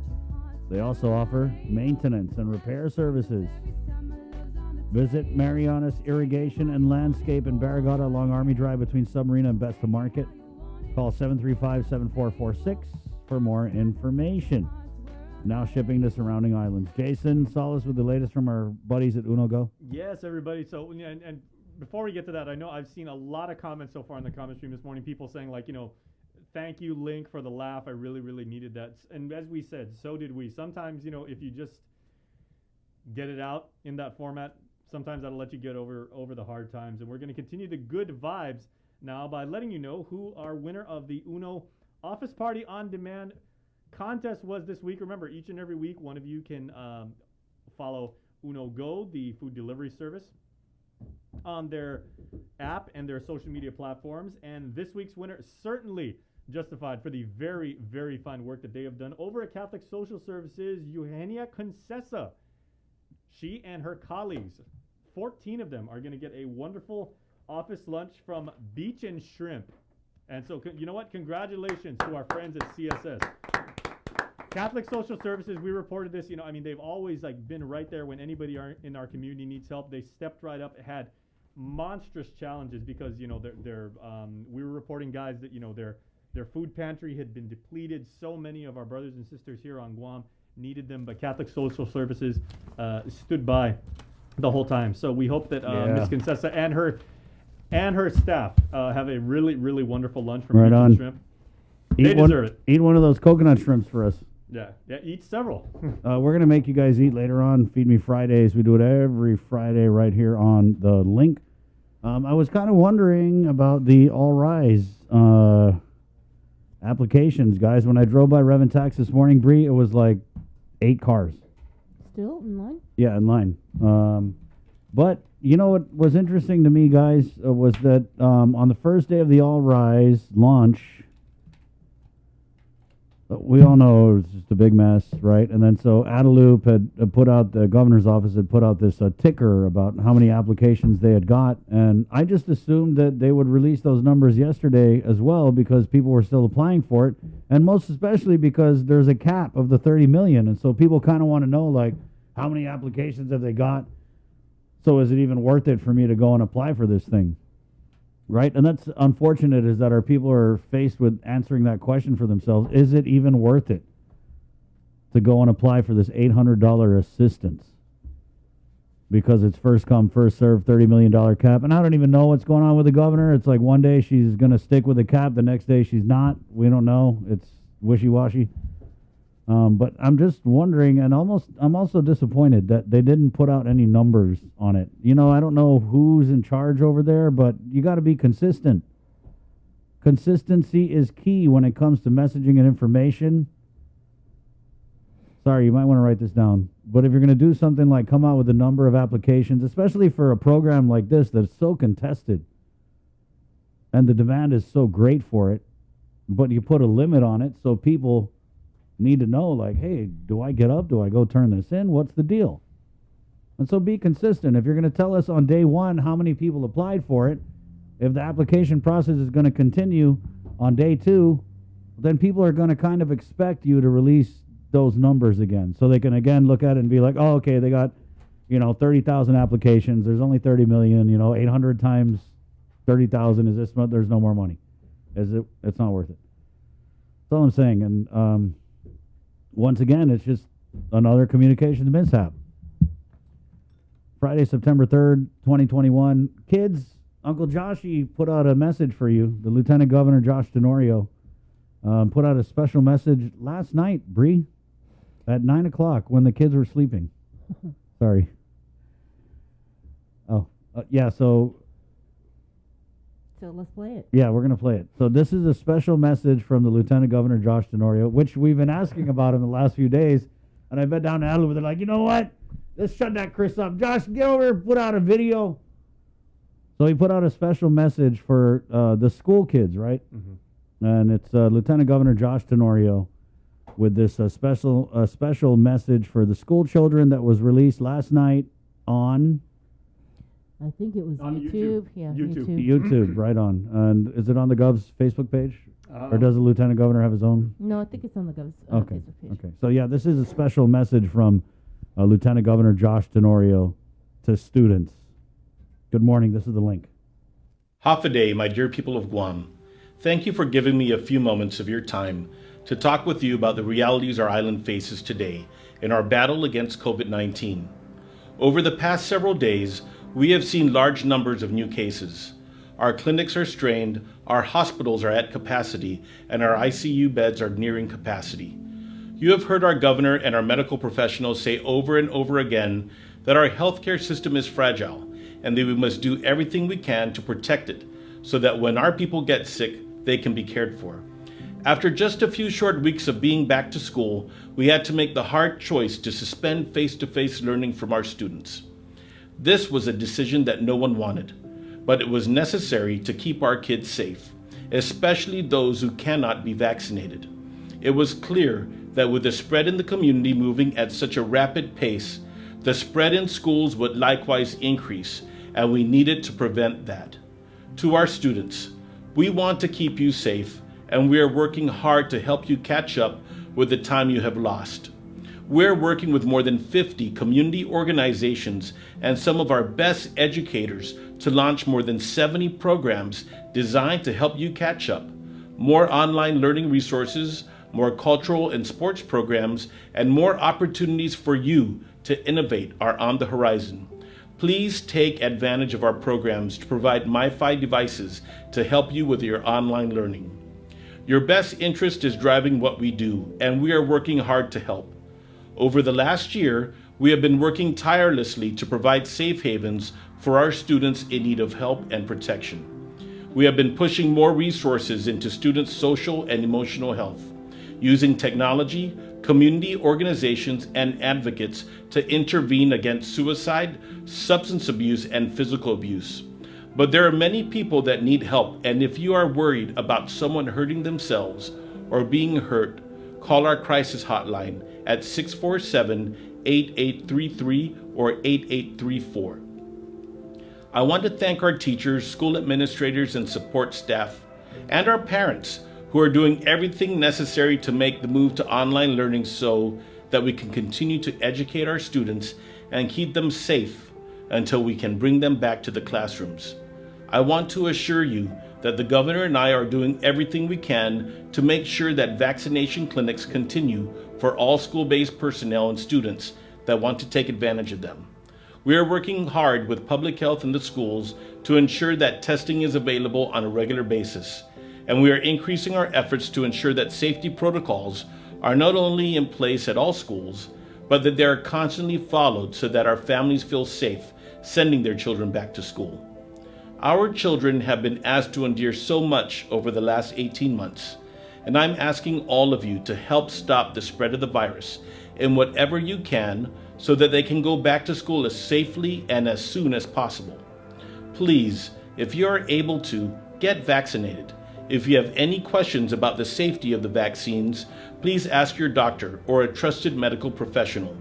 Continue to wear your masks, even if you are vaccinated. Wash your hands often and practice social distancing. We have lost 150 of our people to COVID, and we do not want to lose any more. During the past 18 months, I have seen our governor make tough decisions. A lot of times, those decisions were not popular, but they were necessary and always with one thing in mind: protecting the health and lives of our people. Reasonable people can and will disagree, but we must always treat each other with respect. As an island community, it is ingrained in us to strive to put the needs of our people before our personal convenience. It is our nature to protect each other, to be charitable, and to show compassion. We are a hopeful people who believe that things can and will get better if we pull together as we have done before. I know that we will get through this together. Thank you, and si Diyos maasi.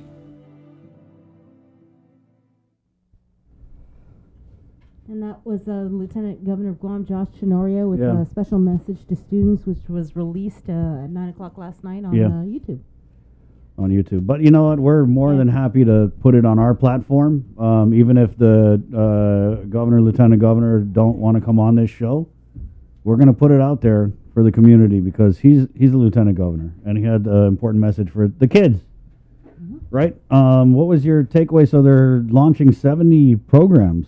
Because I was kind of figuring, what's the point of the video? Were they launching it, or they have 70 programs? They provided social and emotional health type of programs, suicide and substance abuse. Culture and sports. Right. It's like That's the thing when you come out. Pep rally or something for kids. I'm not sure. What is it? Turn your. Oh, is it? Oh, sorry. Like an online pep rally. The speech? Yeah, look, we're going to get through this. Yeah, everybody do your part. It was a message to parents, to students, to the community about getting the importance of getting vaccinated. And then there's also a little thing in there about just treating each other with respect, guys. But, people are upset. This community is divided. And a lot of that is the doing of this administration. Sorry, not sorry, but that's how it is. As again, week 5 of this surge. Clearly, these measures that the governor has implemented, I don't really know if they're working because we haven't seen the cases come down. This focus on the unvaccinated, really what it's had is this chilling effect. We're hearing from just so many restaurants, bars, everywhere that business is way down. So, I mean, I guess that's one way to keep people at home. 7:30, we also saw the business groups come out and say we're really calling on our member organizations and businesses to kind of dial back to 50%. How serious is it? It's so serious, guys. Hospitalizations jumped to 55 last night. They didn't have the vaccinated count? In the JIC report? Yeah, because it says unvaccinated 32. NA Oh no, vaccinated. it wasn't in the JIC report. Yeah, so but you got to do the math. So the math, there's came two, out to 20, I believe it was. There's 2 unknowns, right? Yeah. So it's 55 minus 32 equals 23 minus 2 unknowns. So it's 32 unvaccinated, 21 vaccinated. Wait, 21, 32, 33, 34, so 55. So I'm so bad with math. No, because there's 2 that are unknown Yeah, out of yeah, Naval so it's Hospital. 21. Yeah, so it's 21.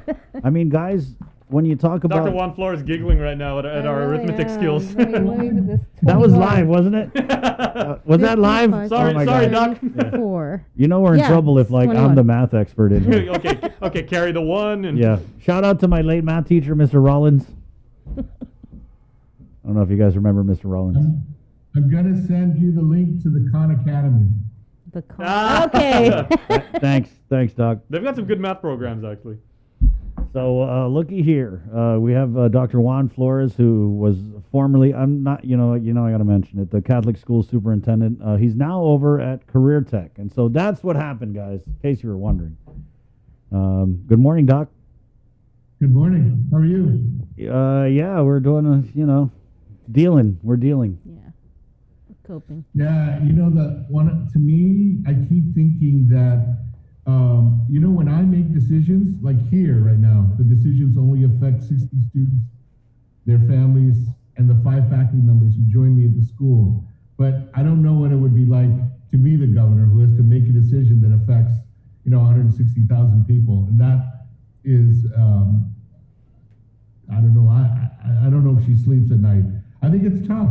I think there are a lot of things that need to be considered. And actually, I've been very impressed. And that's what sort of drove me to want to talk about the school, Chris, because yesterday I have students, we're teaching science from a problem-based perspective. And the students are studying the similarities and differences between the Spanish flu and COVID. And how can we learn from those similarities and differences? And I was so impressed when a student said, one of the things we need to take into consideration is travel is so much easier now than it was back then. For people to move from one country to another, or even from one part of a country to another, is so much easier now. And that's part of the reason why a pandemic is more serious today than it was maybe 100 years ago. Although a student pointed out there are 4 million people in New Zealand. 28 people, I think, have died in New Zealand. We have 160,000 people on Guam, and I think 150 people, 149 people have passed away. So we need to take a look at, what's going on and what is working, what's not working. But it's a tough time, and I think that personal responsibility is the only thing that's going to help us. Yeah. And I tell the students all the time, stay away from crowds you don't know. Don't go to the mall if you don't have to. Stay at home. As my mother would say, stay at home and clean your house. Do whatever needs to be done so that you protect yourself and you don't get infected. I want to quote Dr. Akimoto from way back early on. That Gus Guam. No, Gus Guam. Clean your area, guys. Clean your area. Yeah, but Wando, let me ask. So, what's the status with you with Career Tech? So, we had the governor call for the temporary suspension of face-to-face learning for grades K through 12. How long did that kind of put you guys out of commission, and how quickly were you able to pivot and get kids back in to whatever type of classroom they're in? Yeah, Chris, the only glitch we had was we don't give students, we have purchased laptops, and this is done with the school. We didn't qualify for any federal government grants or anything, but we purchased laptops for all the students. The only glitch we had was we need to make the parents come in and sign an agreement saying they'll be responsible for the laptops. That took us about a day. And so we actually started on Wednesday. We started online classes on Wednesday, and I was moved by a parent who talked about hearing laughing and animated conversations when she walked by her son's room while he was on one of our classes. And that's actually the way I feel. We had 8 days of online learning. But even though for some students the highlight of those days was playing volleyball at lunch or hanging out with new friends that they made, it created enough of a community that when we went online, we knew who we were working with. And we could continue those conversations and also continue the expectations for learning. So we missed 2 days of learning. I think we're going to figure out how to make it up. We might only have 3 days next week. We're still deciding whether or not we're going to have a day-long symposium on the 20th anniversary of 9/11, which we've already started. By the way, we already showed students videos of 9/11 to get them going, to start thinking about what we want to talk about. But we're on with online learning, and we're going to try to make sure we don't lose time. So all of our classes are meeting every day. And we've reduced the amount of online time so we don't have students suffer from technology fatigue, but then we give them a little more work to do so that they can make up for that time. So it's going well. We don't like it though. I'm not going to lie. Yeah. I don't like coming to a school that's empty. Yeah. Let me ask you that though, Juan, because I mean, obviously, when you look at the number of positive cases in the community, and although everyone has been saying there's no evidence of the school spread, it kind of reached a point where the community saturation of COVID was just so much that it couldn't help but spill over. I mean, the community, they work in the schools. We have kids that go to the schools. And so it was really only a matter of time before the number of positives with the students and the staff would be just so high that, like, I mean, John Fernandez had said it was just posing so many operational problems in terms of like quarantine and contact tracing. And also he came on Wednesday and he talked about, the risk, right? I mean, it's a real risk, especially when you look at the States and the pediatric hospitalizations are on the rise. So I know you're a longtime educator. I know nobody likes online, but do you believe that it's necessary kind of when you look at like what we're dealing with now in week 5 of this surge? Because I know that obviously in-class learning, that's the best, right? That's the Cadillac, right? But I mean, online, it kind of seems like it's a good call right now. I think online learning is the Bentley. It's the Rolls Royce. But the concern I have, Chris, is, and you hit it, if we're just in school, even if we were in cohort groups in school, we can monitor what the students are doing. We can monitor their exposures. I can go up to a group of students and say, listen, you're not practicing social distancing. But we don't know what happens outside of school, and we don't know what the members of the families are. Now, there are some students who are very sensitive, though, and been very careful because they have elderly relatives at home. But that doesn't mean everybody's doing that. So while I don't agree that, I don't like the idea of us being away from school, I agree that we've got to take precautions to ensure that our students, we don't have any students under 12 years old, but especially those students who are under 12 who are not vaccinated, we don't want to expose them at all. So my only, and the teachers and I talk about it every day. We talk about kids all the time. We're just going to make sure that our classes are animated. We're not going to lose sight of the fact that we've got to keep the kids engaged, just for the sake of making sure they can subtract, subtract 32 from 55. That's not the key. The key is to keep the kids so that they're still kids in school, keep them engaged, and keep them interested in doing what we're doing. And I've heard already some great conversations in our classes even in the ones that I'm teaching. And I think we could do it. I don't know how long we could keep doing it, because eventually we're going to get really tired of this like we did before. But for now, let's keep pushing and encouraging the students to be on their online classes, do what they can, and participate as much as possible. We have a requirement, by the way, that our students have to have their cameras on. I tell them it's so that they don't engage any Russian spies to take their place in class, which of course they know is not true, but I want to see them. I want to see their faces. And the biggest advantage, right, to online classes, I can look at students' faces without face masks. I actually like that. Juan, did I hear you correctly that you guys didn't get any sort of federal monies? Like no, Yeah, nothing. the requirements for any federal funding is that a school has to be in operations for at least a year. And so we could not participate in anything, and we can't even, I thought of sending our students to the community learning centers. In the flyers for the community centers, it didn't show any restrictions, but DOE has informed us that our students are not eligible because we don't qualify for federal funds. So I'm working with the Lieutenant Governor's office and also maybe working with GCC to find other avenues for our students. We have some students who don't have internet access, and I know because when I have classes with them, they're on their phones.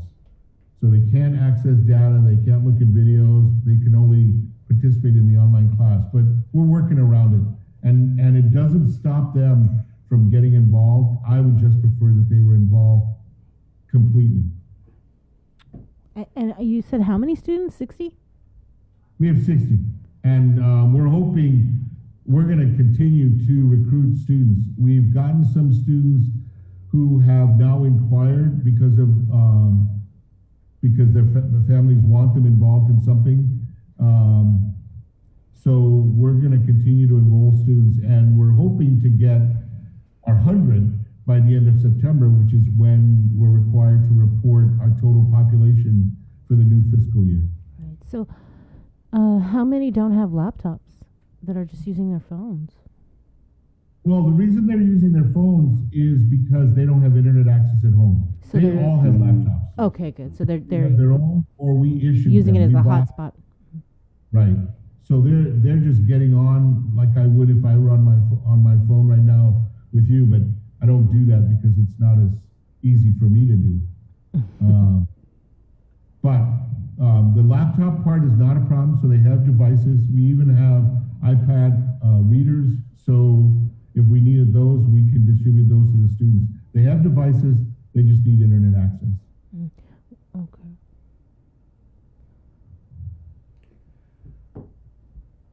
Do you still have a special place in your heart for the Catholic schools? Absolutely, absolutely. I'm still in touch with some principals, and you know, you can't deny your heritage, right? I mean, tomorrow I'm going to attend the Mass for Sister Celeste, who I credit her with getting our group of. She wasn't my homeroom teacher, but she was a teacher in the other class, and she was the one who got us started on learning how to pray, say our prayers in Chamorro. So that always comes up. And good schooling, I think, when I think of good schooling, I still think of the Catholic schools and even my public school experiences, especially here on Guam. But you know, I'm not starting a career, I'm not building a career, so what I'm trying to do is just to have some great experiences. And I'm not gonna lie, I really enjoy being around students. Yeah. Especially some of those funny ones. Every day I have some new goofy stories to tell. I should write a book about student stories. But Juan, you know, when we talk about like the learning loss, right? So there's last year, and my son was a senior last year, and I mean, it's hard to put into words just what the experience was like, especially because so many, especially the upper grade levels, right? They're prepping for college, and it's just a lot with everything that's going on, and to ask these students to focus and to get the good grades with everything that's going on because their future's at stake, right? It's just crazy to me. And here we are again this year. So, like, how much of a setback is this really, and how do you kind of explain to these kids that it's not just happening here, that it's all over the world that we're experiencing this unprecedented event. Most of them are hearing it obviously from their peers, right? From their relatives and friends who are also not in school. But some of it, I think, that we have to let them know that the expectations are that they're still going to be learning. And, you know, for students who just went to college, or for students who just started jobs, or for students who are trying to figure out what to do after they graduate from high school, being in an online environment actually prepares them for a little bit of independence. Because even if a teacher's not watching over you, if you've got work to do, do it. Get it done and do it as best you can, and then seek support if you need it. So there is a certain lesson that can be learned, I think, from online learning, which is that students have to independently make sure they're getting things done and making sure they're learning as much as they can. But, you know, Chris, that means it's incumbent on us to make those lessons even more meaningful and even more worthwhile, because I'm not going to run a class if it's not worth it for the students. I'd rather have them just sleep in if I'm not going to have a good class. Yeah, Juan, I wanted to ask, you know, kind of following up on Chris's question, from an educator's perspective, you know, the ones who run classrooms, and, you know, with you yourself drawing on your experience from having run the largest agency in GovGuam as a superintendent of, at the time, DOE, and then, you know, being the private school superintendent and now running the microeconomy of a school and everything like that. What resources have you seen, or are people reaching out to you, or who do you reach out to as an educator, you know, when it comes to teachers and administrators and faculty and everything, because they too are going through their own, you know, psychosis Right. and their own fatigue of this? You know, we have 2 teachers who have taught only in private schools. We have one, and we have 2 teachers who taught in DOE schools who are now on our faculty. They make up our component of 5 full-time teachers, including myself. You know what works the best for us is that we sit down almost every day. We have a room. I'm in this room right now, which is considered my office, but there's also a table where all the teachers come in and just hang out. And every day we talk about what's going on. And for me, like, they sometimes tease me because most of them are younger than I am. And so they kind of are nice to me as the old man who needs to learn some new technology. And then I tell them about what I know. You know, I started the year with training for the faculty on classroom instruction that works, which is something I've been trained on, or understanding by design, or talking about problem-based learning, which I've worked on. So I share what I can with them, and then they, of course, are very polite and help me with dealing with technology. And I think that's the only thing that's going to work. And I'm on listservs. I read things every day. I send things to the teachers every single day. And I think if we continue to grow, we're going to continue to keep up with what's going on. There's a lot of stuff out there that's going on that's great. There are a lot of online things that we could all benefit from. Unfortunately, when they all went online, when we first shut down in the US, they were all free. Now vendors are trying to take advantage of that and trying to charge for them. I don't blame them. They invested in developing them, but we're going to take advantage of those. And you know, I mentioned Khan Academy before. We kind of have what I call facilitated Khan Academy, where the teachers monitor what the students are doing every day. And when we were in face-to-face learning, the individual students could do their work, but the teachers go around and work with individual students as well. That's a modification of what I think is a great program, but it's not worth it if the students have to do it on their own. We're doing it from a facilitated perspective. Are you seeing, Juan, kind of like the same thing, like for principals and, you know, for people that like yourself now in your current capacity that actually run, you know, school programs and everything? Is there, you know, maybe group chats, or, you know, like, seeing as how we can't physically gather, like you said, and that's obviously very, very helpful. You get that one room that everybody knows. As a student, you can't go in there because that's like the teacher's lounge and everything, but teachers can go in there, they can network, they can share ideas, they can probably commiserate to a certain degree and everything like that. But it's kind of a unique challenge when you're the boss and you're in charge of a school. It's like, you know, like, who do you have as peers that you can kind of like share ideas or share concerns or share grievances with? So is there like a little like mini network of principals, administrators like on Guam that you guys kind of like chit chat about stuff? The two people I talk to or communicate with the most right now are Helen Nishihara at iLearn and Judy Wampat at Juan Academy, only because of the issues, mainly because of the issues with charter schools in general. But one of our challenges, Chris, is Jason, is each charter school right now has a different focus. And so basic teaching and learning, yeah, we can all talk about that. But actually, we have a different area we've got to participate in. And so I'm actually very involved with ACTE, the Association for Career and Technical Education. I turned to Sam Mabini, who's the president of the Guam chapter of ACTE. Sure. And I go on that website almost every day, or I get emails from them every day. So it's not the same as having a conversation, but if I keep on top of things, I'm going to say again that the greatest benefit I have is meeting with the teachers on a regular basis and hearing from them and then sharing what I can with them. That's been the most productive right now. And it's working. But I think the reason it's working is our focus is if we have a student who has an issue, what are we going to do to address that issue? As opposed to, blaming the child or blaming the family or whatever. We're not doing that. We work around it and figure out how to get the student involved and engaged. That's a really critical thing. Yeah. We want to make sure every student is engaged.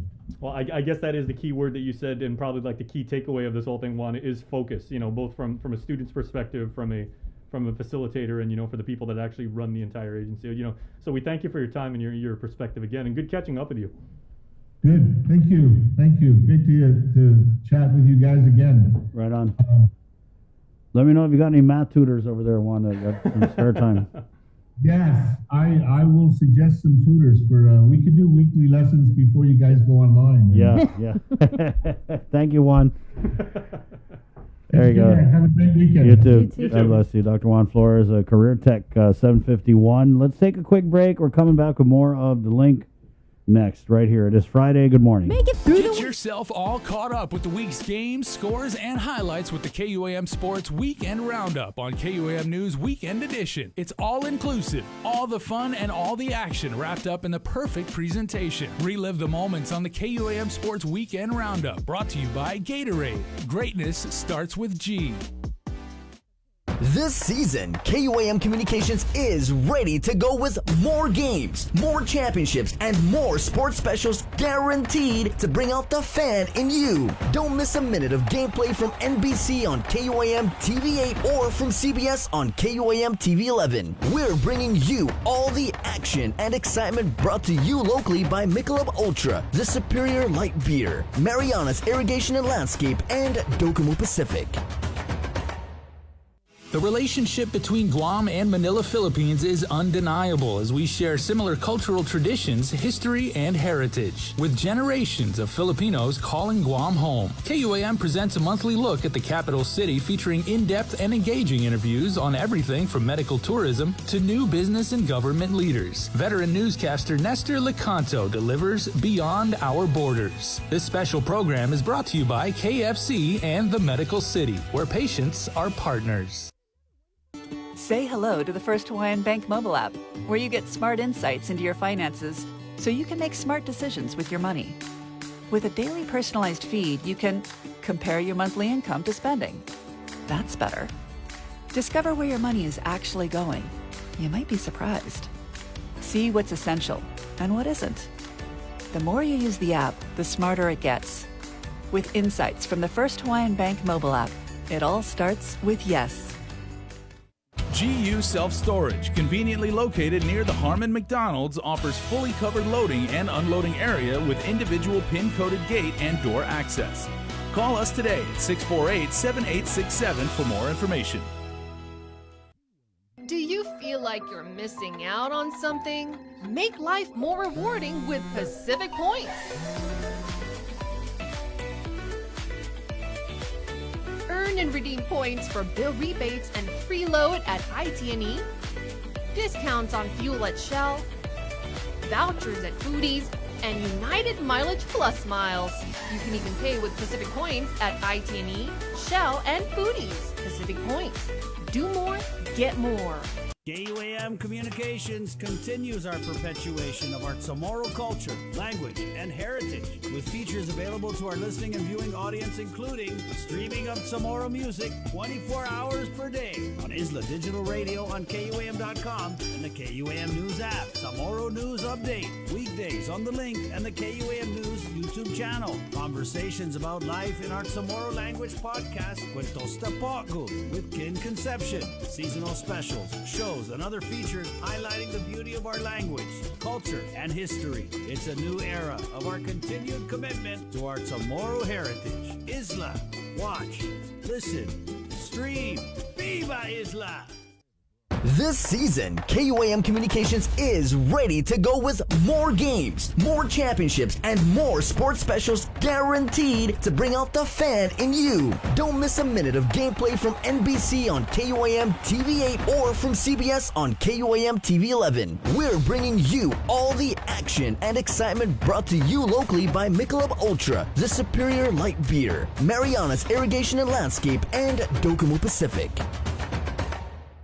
The Culture Club returns to KOAM Digital and KOAM News Weekend Edition, highlighting Guam's young artists, activists, and crafters as they work to protect, preserve, and promote our Chamorro culture. Watch this weekly feature on the digital platforms of KOAM News Weekend Edition, brought to you by Hanum.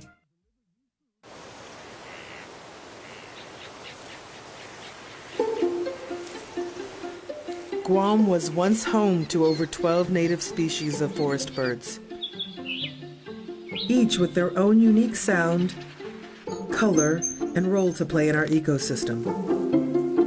However, the arrival of the brown tree snake has threatened their existence. Today, only 3 of these species still exist in the wild. But what was once lost can be restored.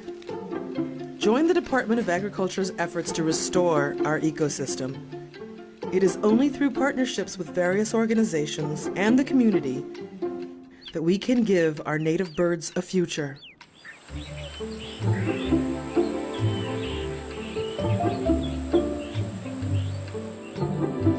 Support snake suppression. KUAM's multi-platform morning show, The Link, just got a little more delicious with Feed Me Fridays. Chris, Sabrina, Jason, and the rest of the morning crew will take some time off each Friday to talk, taste, and tempt you with all the latest and greatest food and drinks on Guam. Old faves, new hits, and everything else we can put in our bellies. It's Feed Me Fridays on The Link, brought to you by King's Restaurants, Ruby Tuesday Guam, and Devondale.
Right on. Good morning. Friday. Woo! Yeah.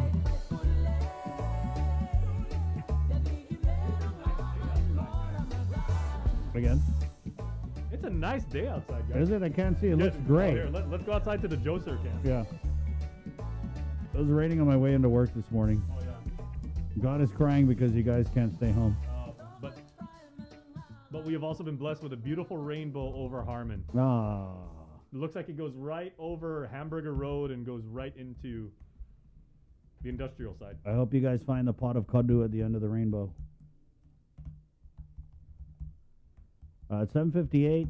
Coming up, our 8 o'clock newscast brought to you by Pacific Points. And we do have information about the number of All Rise applications coming up here, so you might want to pay attention to that. Good morning. Also brought to you by Calvo Enterprises, IT&E, and Jack in the Box, Facebook Live. Thank you for joining us this morning. Lieutenant Governor had his special address to students that we did play a little bit earlier. There were some comments. Alex commented in for a second. I thought Josh was being held hostage by the governor. Mary Cruz. Josh Tenorio, who is that? Never heard of him. Laughing emoji. And people like to hear from the Lieutenant Governor, you know what I mean? So that was good. The message, basically, there are 70 programs available to help students. We didn't really get much information on those programs, Bree? No. Yeah, and that's the problem with these video messages when you put them out in the middle of the night. Again, God, I sound like a broken record. Sorry, guys. But you put it out, and there's no accompanying information. We're trying to get it for you, okay? It's 8 o'clock, though, Friday, September 3rd, right here on the link. Let's go ahead and jump over to KUAM TV. Good morning.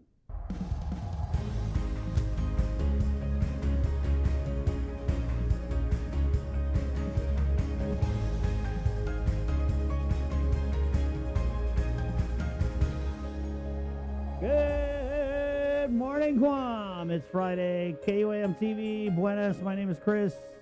I'm Jason. Good morning. I'm Sabrina. And this is the link on a Friday, September 3rd, 2021. It is a 3-day weekend. There's no classes on Monday. I know there was no classes all week. But then Tuesday, Jay, is when GDOE will flip the switch and everyone is supposed to migrate over to online learning. I know they're trying to get the laptops, trying to get the MiFis out to everybody who needs them, which, again, that's a crazy process, guys. So hopefully we'll get the soup on there to kind of lay out things for the week. You know, guys, what also starts next week, too, is the Grab and Grub distribution site, Correct. Of GDOE. Right. So 11 to 1, a single bag of lunch or breakfast, 5 bags per vehicle on a first-come, first-served basis. That's a format that I say, and probably a lot of people have gotten used to over the last, 60 hours or so. Bree, do you... I got that, Jay. Good call. And we do have info on the RISE Act, the number of applications coming up, guys. Bree, do you anticipate that, well, because of the governor's executive order, it didn't really give a timeline. It called for the temporary suspension of face-to-face learning for grades K through 12. But do you think that we're going to see, I'm kind of thinking that we need maybe a press conference because the cases, I mean, this week has been absolutely nuts. And we haven't really heard from the governor outside of these video messages. It's been a few weeks. So do you think we're going to have a press conference today? Last time we did was 2 weeks ago today, right? Yeah. Last time there was one was when she announced the purging of the unvaccinated. Probably not. Yeah. And then last Are you Friday, tracking that? last Friday was the video that was released. Right, yeah. No. You're not tracking any press conference. What do you guys think, though? Put it in the comments. Give us a call here, 637-0094. Do you think that we need to be hearing from the governor, the lieutenant governor, relative to week 5 of this surge, right? And I mean like really hear from them, not like a video. You put out a video or whatever. Let us know, guys. It's 8:03 Friday, again, brought to you by Pacific Points, Calvo Enterprises, IT&E, and Jack in the Box. Coming up, Lillian Posadas, Guam Memorial Hospital Administrator, as hospitalizations continue to climb. Dr. Hoa Wen, the former Physicians Advisory Group Chairman, said, we're still climbing up the hill, guys. He was on yesterday. He said, yep, it's going to get worse. So brace yourselves. Do your part. God, I know you're tired. I really do. I know. I'm tired of this crap too, man. But we just got to do our part. Stay home. If you don't have to go anywhere, stay home. Get takeout. Go support your local businesses. Grab some takeout. Get you some lunch. Go home. Lay out a futon on the backyard. Watch the Red Ants, though. Make you some hot dogs. Make you some sausages. Right, Jay? Well, Jay, what kind of sausage you going to eat this weekend? Because I know you're going to eat some sausage, because we did our whole open this morning, guys. 6 o'clock, if you missed it, we did a whole monologue on sausages. On meat. Meat. Packing meat. So what kind of sausage are you looking at? There's a certain restaurant on Guam. I'm trying to remember. I don't want to get the name wrong, but they have and maybe on a slightly overcast day like today, it would be great. They make a meatloaf, and it's a 3-meat meatloaf. They use ground beef, ground pork, and ground sausage. What the? And that's good. That's a cool way to you take can your really sausage. you can really taste the ground sausage. Yeah, so I'm going to use that as that's my sausage. You know the sausage I really liked that we didn't get to talk about was the Hoffy, the hot links. You know what I'm talking about, Bree? Oh yeah, they're connected. They're red. Is that technically longanisa, sir? No. That's longanisa. Joseph said that's longanisa. Oh, no. Longanisa is longanisa, Jay. We're talking about hot links. Longanisa is sweet, and longanisa is the short one, right, sir? Short, but it's stubby, but it's like got a little bit of girth to it. Oh, goodness. It's not like the Vienna sausage, which is skinny and short. That's a bad hand to have. Okay, let's get out of this now. Good morning. It's 8:05, Friday, from the KUAM Your News double team. entendre game is strong, my friend. I trained for this, bro. Yeah. Oh, man. With our 8 o'clock newscast from the KUAM News team, brought to you by Pacific Points with the very latest. Sabrina Salas-Matanani. Good morning, Sabrina. Half a day, everybody. The Department of Revenue and Taxation is still accepting applications for the All Rise program, according to DRT Director Daphne Shimizu. As of 4 p.m. on Thursday, September 2nd, a total of 26,840 applications were received. Of that number, 20,881 were received online, and 5,959 applications were filed in person. The governor has capped the program at $30 million, but Adelup Communications Director Crystal Paco-San Augustine said yesterday that should it warrant additional funds, the governor has committed to identifying such funds. Again, you can still apply for the All Rise program. When you compare the numbers, only 6,306 people filed since in the past 24 hours, I guess you could say. The Joint Information Center recorded 169 cases out of 1,496 test samples collected on September 1st. Of that, 75 were identified through contact tracing. As for hospitalizations, the census is now 55 COVID-19 patients, 9 receiving ICU level of care. 1 patient is on a ventilator at Naval Hospital. 32 are unvaccinated, with 2 unknown. 21 are vaccinated. To date, there have been a total of 10,909 officially reported cases of COVID-19, with 1,763 cases in isolation, more than 8,900 recoveries, 150 deaths. The CARS score is 46.1. The Archdiocese of Agana reported 1 student from Dominican Child Development Center tested positive for COVID. It is the 3rd positive case of a student from the Ordot School. Overall, the number of Catholic school students who've tested positive for COVID is now 37. The Guam Department of Education also confirmed 6 more students and 2 employees tested positive for COVID. Here's the latest breakdown of the schools: Maria Ujoa Elementary, Talafofo Elementary, Ocean View Middle School, Agata Johnston Middle School, John F. Kennedy High School, and GW. The employees are from Price Elementary and JFK. Since August 14th, a total of 143 GDOE students have tested positive for COVID-19.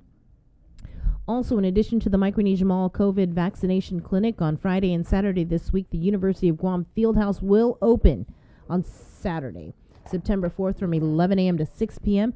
Beginning next week, the clinic at the Micronesia Mall will operate on Thursdays and Saturdays from 11 a.m. to 6 p.m.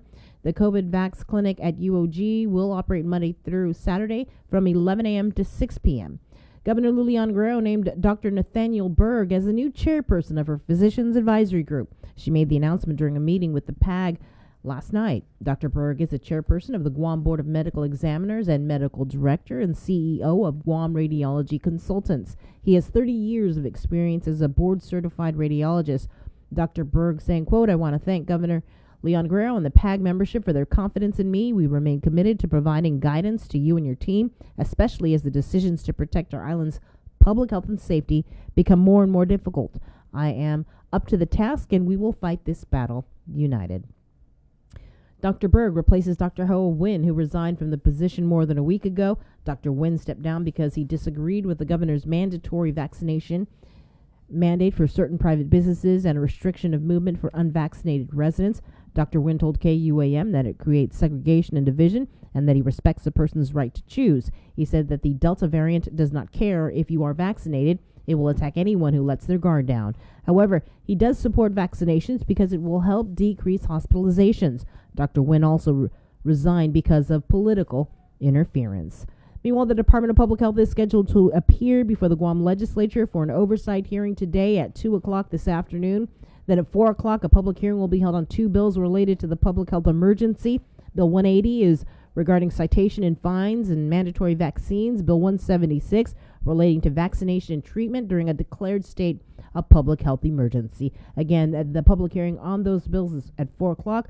The oversight hearing for public health is at 2 o'clock. With more news now, here is Isaiah again. This news update is brought to you by Pacific Points. Do more, get more. Have a good morning, everyone. Guahusi Isaiah again with your headlines here on the link.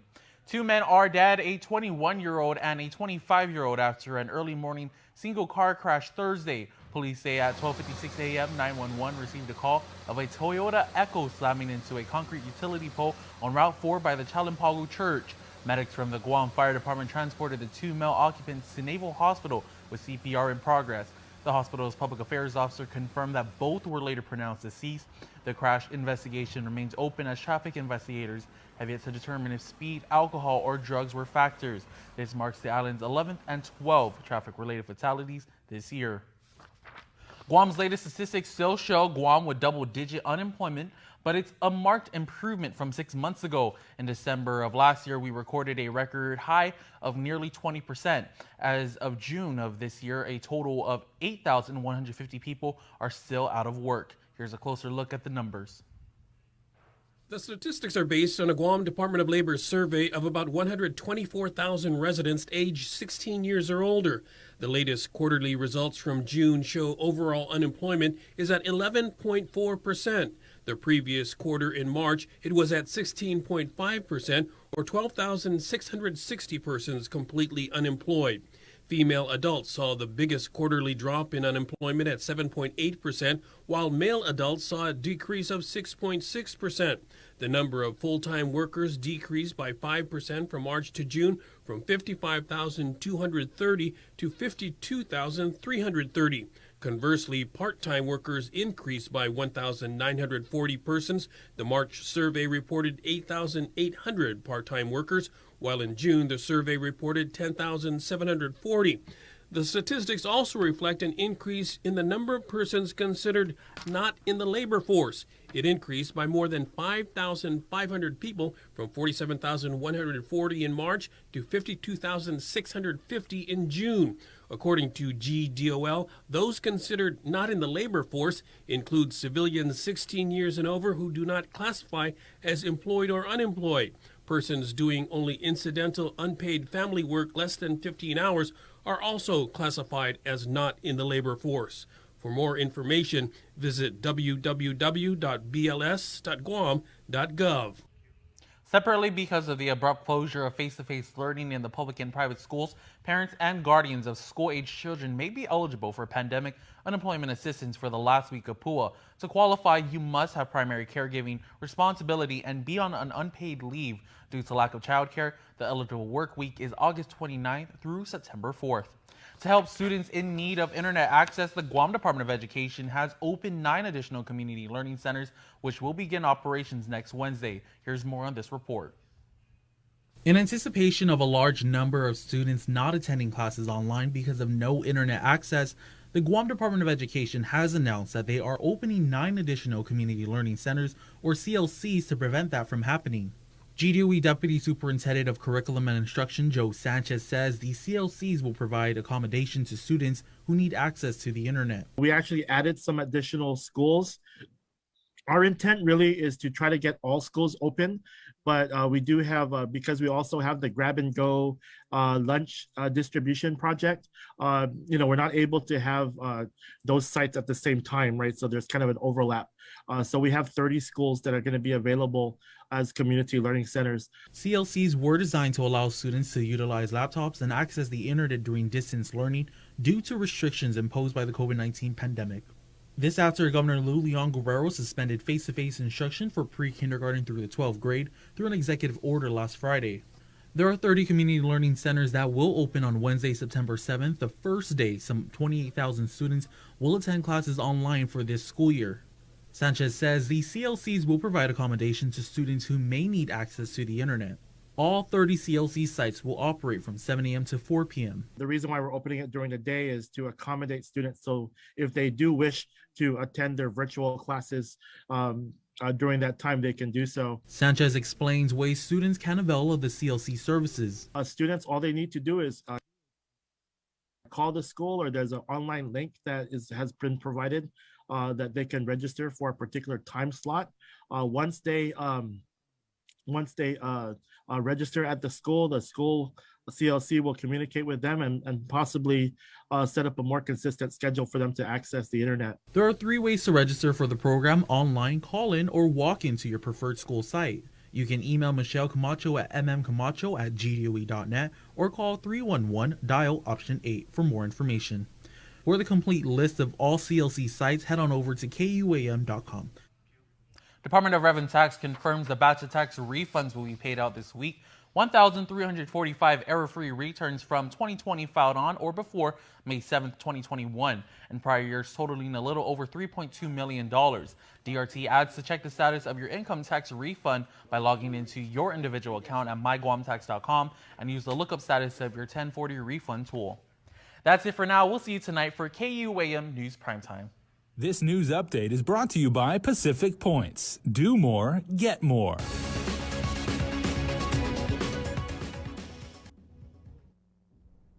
And with your sports link, here is Dave Delgado.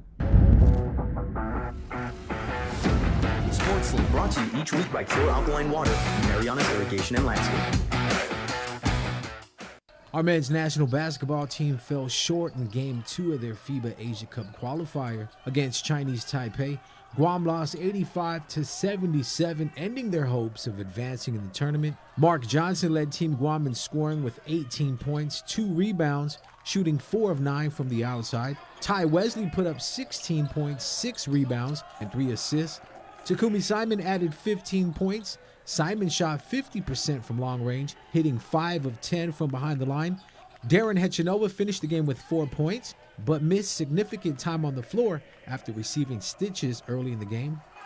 Fought through some trouble in the beginning with fouls and a few injuries that needed to be addressed, and that kind of threw us off our game, but we stuck with it, and we had every chance to make a run and get the victory, and we just fell short, and they hit some big shots down the stretch that I think made the difference. Some of the younger guys on the team gained some quality playing time on the court. Chris Connor scored 9 points in 19 minutes. Ben Borja had 5 points in 9 minutes. Missing several key players on the roster, Guam turned the ball over 17 times. Missed free throws down the stretch proved to be costly. As a team, our guys finished 11 of 23 from the free throw line. Obviously didn't have our full squad available for these 2 games. We wish we did, but I'm really proud of the guys that stepped in and suited up and played their hearts out, and they played really well, and I think they're just going to be stronger from the experience. So, the future is very exciting for us. We just hope that we get more opportunities to play high-level games. We feel like we're a program on the rise, and I really respect the guys and everyone that's been a part of this program for everything they put in. And so hopefully that will show when we get to competition again soon. Coach Calvo says the Guam Basketball Confederation will continue to invest in their national team programs. Guam will definitely be back and ready to build on the success over the past few years. The program looks promising with players on the roster committed to making another run in the near future. Governor Lulian Guerrero recently awarded $36.9 million for youth and educational programs. $919,997 was for sports activities. Benefiting from the monies given out was the Guam National Tennis Federation for Guam National Tennis projects. The newly built Guam National Tennis facility in Harmon will be adding seating on the rooftop. The added space will allow spectators a bird's eye view on all their courts. We heard about this grant and we were able to take advantage to improve on our facility, which we originally had some stairs and railings for our office building, and we weren't able to afford to put that in. So with this grant, we're going to be able to build some stairs and railing and open up the roof to spectators to see all 6 courts that are used for the tournaments and things. And so it's a really different perspective on spectating when you can watch from up there. It really opens up a lot of much better opportunity to see all the play. Smith says the organization is thankful that members of the business community stepped up and helped contribute to the sport. Guam Marine Services has given us a discounted price, and they're donating some of the cost of the railing so that we can afford to do it for the amount of the grant that we received. So thanks to Guam Marine Services for helping us out there. Make sure to tune in tonight to KUAM TV 8 at 7 p.m. to cheer on Guam's American Ninja Warrior competitor Darren Perez. Darren will be taking on the Ninja Warrior course in Las Vegas for the American Ninja Warrior National Finals. In other news, Guam lost a real one today as former PXC fighter Kyle Boom Regis passed away in a Las Vegas hospital. Kyle had an infection from a reconstructive surgery on a torn bicep. He was in the ICU after being found unresponsive. Prayers to his family, friends, and daughter Kylie. There is a GoFundMe page the family has set up. Support the fight for Boom, #WarBoom. Guam Elite Basketball for the Guam Village Basketball League is happy to receive money from the governor's youth and education programs. The $229,296 will help promote the sport of basketball throughout the island. The goal is to bring the sport to every village, beginning at the grassroots level. We're real grateful that this administration has faith in Guam Elite Basketball to provide sports for the kids, and through this educational funding grant, we're able to secure a youth tournament for all the villages. So Village Island-wide Basketball League will be able to provide uniforms, free of cost, basketballs free of cost for all the participants, stipends for coaches, and the league will run it for about 10 months. So entrance fee is paid for all the kids. So we'll be, reaching out to the mayor's offices, trying to organize all the villages to be able to participate in our program. Guam Elite will be establishing an online educational program for kids and coaches. The coaches and staff will also be going out to the villages to run camps and clinics, making the game fun, educational, and getting our youth healthy at the same time. With the success of the men's national team, we're really trying to push towards that and really start with the younger kids, developing the younger kids, getting them into the game of basketball, growing the sport, especially at the elementary school age level. So growing a game of basketball, letting them enjoy it, learning the basic rules, and starting from there. And hopefully when they get into middle school, they already have a strong foundation of the game of basketball. Also receiving funds is the Manhoban Swim Club for the Manhoban Scholar Athletes After-School Sports and Homework Assistance Program.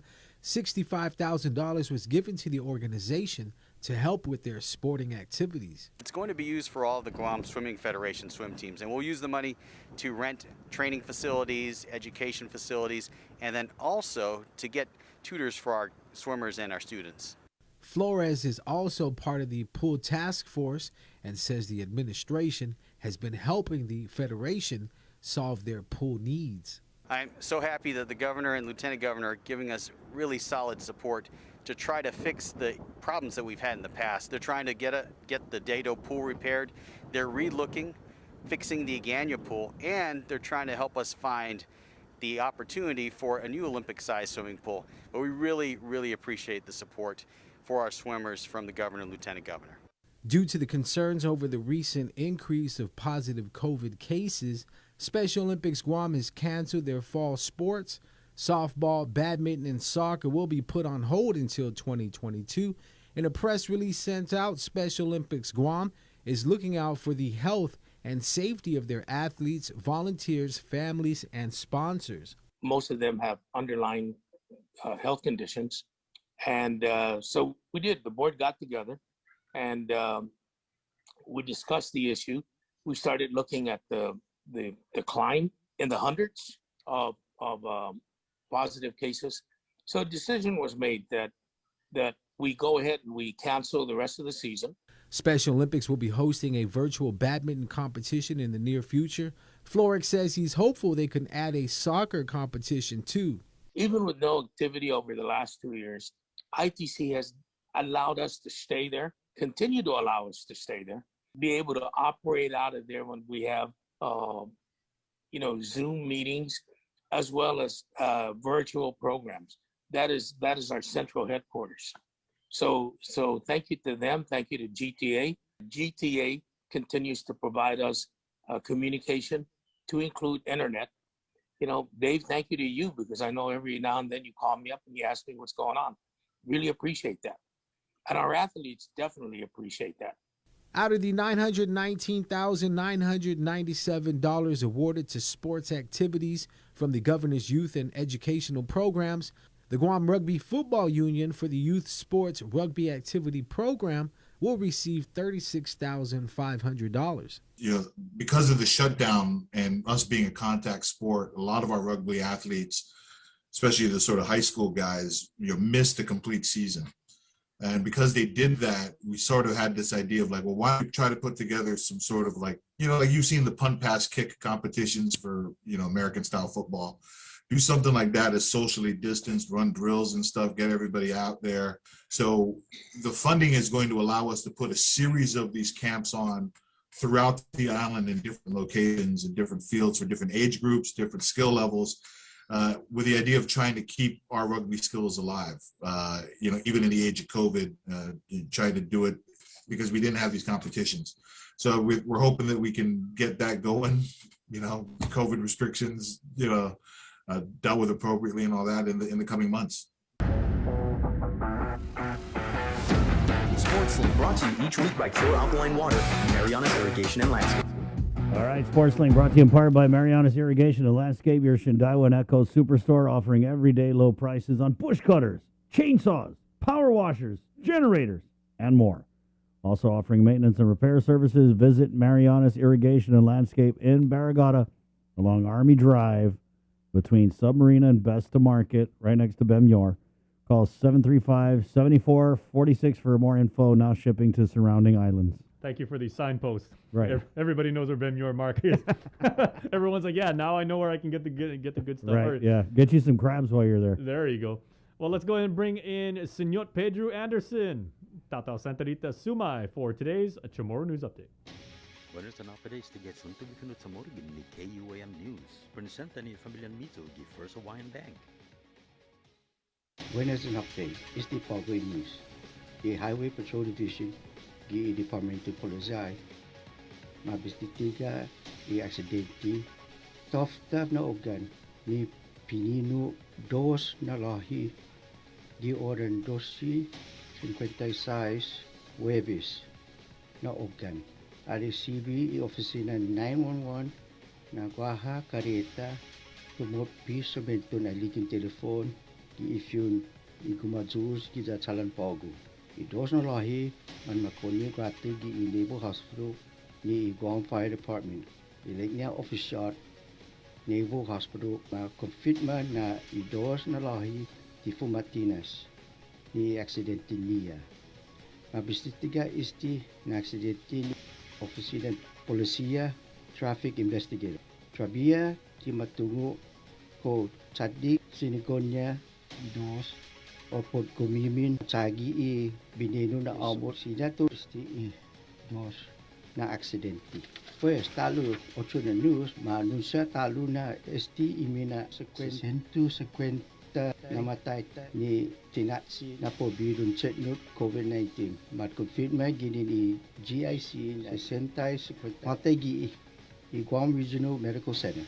Giegan Metkelis, taja isti tauto problemanya ni kedusyon niya. Zatima duduluk trabya ni iamot COVID. Yasunto gifinut Chamorro sa presenta sa ninafatto ni Familiang Mizo gi First Hawaiian Bank. Say hello to the First Hawaiian Bank mobile app, where you get smart insights into your finances so you can make smart decisions with your money. With a daily personalized feed, you can compare your monthly income to spending. That's better. Discover where your money is actually going. You might be surprised. See what's essential and what isn't. The more you use the app, the smarter it gets. With insights from the First Hawaiian Bank mobile app, it all starts with yes. The KUAM Podcast Network is back and on demand, featuring a great variety of podcasts from our island and region, including culture, lifestyle, awareness, crime, politics, commentary, comedy, and entertainment. Available on most streaming platforms. The KUAM Podcast Network. Subscribe and listen now.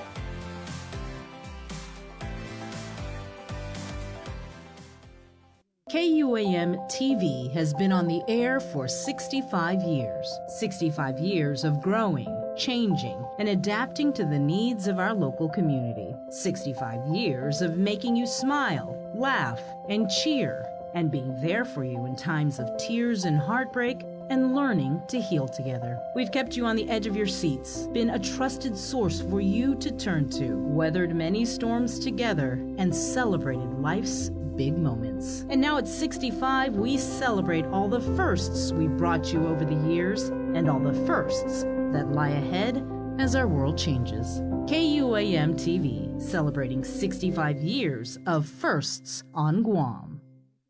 KUAM's multi-platform morning show, The Link, just got a little more delicious with Feed Me Fridays. Chris, Sabrina, Jason, and the rest of the morning crew will take some time off each Friday to talk, taste, and tempt you with all the latest and greatest food and drinks on Guam. Old faves, new hits, and everything else we can put in our bellies. It's Feed Me Fridays on The Link, brought to you by King's Restaurants, Ruby Tuesday Guam, and Devondale. KUAM Communications continues our perpetuation of our Chamorro culture, language, and heritage, with features available to our listening and viewing audience, including streaming of Chamorro music 24 hours per day on Isla Digital Radio on KUAM.com and the KUAM News app. Chamorro News Update, weekdays on The Link and the KUAM News YouTube channel. Conversations about life in our Chamorro language podcast, Cuentos Tapoco, with Kin Conception. Seasonal specials, shows, and other features highlighting the beauty of our language, culture, and history. It's a new era of our continued commitment to our Chamorro heritage. Isla, watch, listen, stream. Viva Isla! The Culture Club returns to KUAM Digital and KUAM News Weekend Edition, highlighting Guam's young artists, activists, and crafters as they work to protect, preserve, and promote our Chamorro culture. Watch this weekly feature on the digital platforms of KUAM News Weekend Edition, brought to you by Hanum.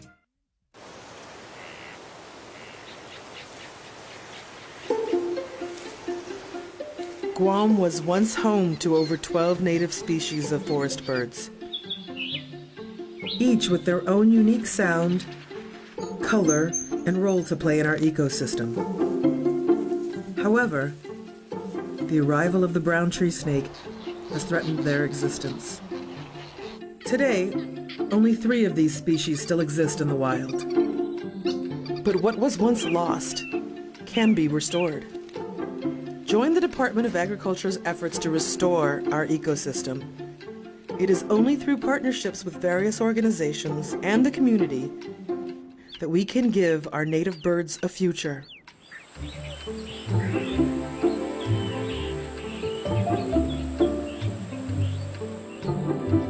Support snake suppression.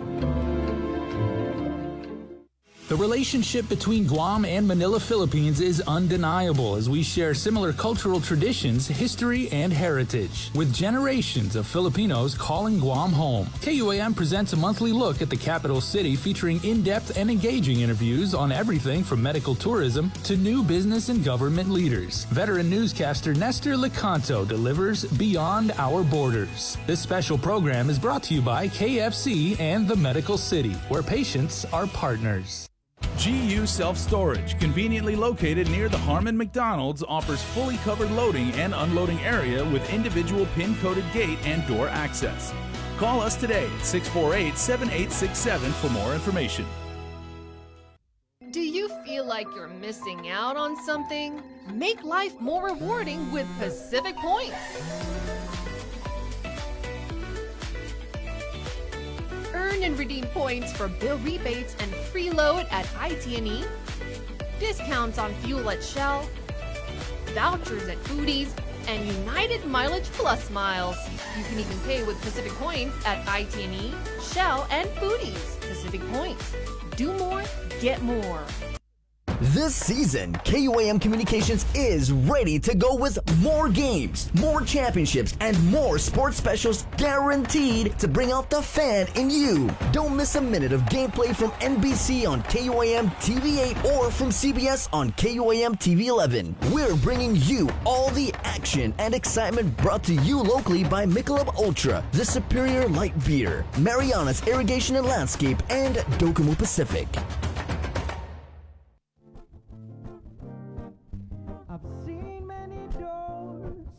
Closing now, and now that I'm searching, well, it's you that I'm seeing. Ooh, she didn't want me to go now. Her tears slowly so closing now, and now that I'm searching, well, it's you that I'm seeing. Ooh, find my way back to my first love, back to my first love. The music, whoa, whoa, find my way back to my first love, back to my first love. Hey, good morning, Friday. It's Friday, September 3rd. This is the link, miss a lot. The numbers, oh God. I get anxiety, like just being all tight, waiting for these numbers to come out. Waiting to see what it's going to be. And it's been 5 weeks of OMG, WTF, all kinds of stuff looking at these numbers. Last night's numbers reported out of the Joint Information Center. And you know what I mean, right, guys? You wait for these JIC releases to come out, and you just, like, pray to God that it's going to be, At this point, I'll take 50 cases. 75 might even be, like, a little bit of, like, ooh, okay. Yeah.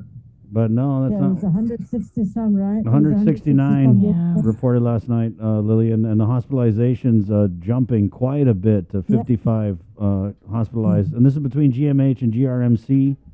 9 in the ICU. Lillian, can we just go over what's going on at the Guam Memorial Hospital? Good morning. Thank you for joining us. Good morning. Good morning, Guam.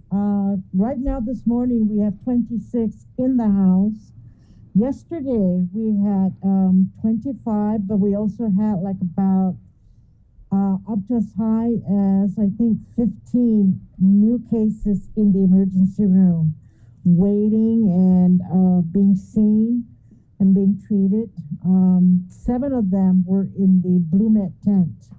So it was really a good thing that we have that Blue Met tent set up right outside of ER, because we used it yesterday for the overflow of COVID patients. And so in the house yesterday, as of 6 p.m., a total of I think 37 or 38 COVID patients or individuals in the hospital, although 25 were already admitted to the inpatient units, and then the others were in the ER and Blue Met waiting for a decision whether or not they're going to be admitted or discharged home to home isolation. But, the numbers are high. And so really, again, we plead with the community to continue, the precautions of face mask, hand washing, and social distancing as much as possible, and get vaccinated if they can. All right, so 26 right now at least, right? Yeah. Correct. Do you have a break? One is in the ICU level of care, receiving supplemental oxygen.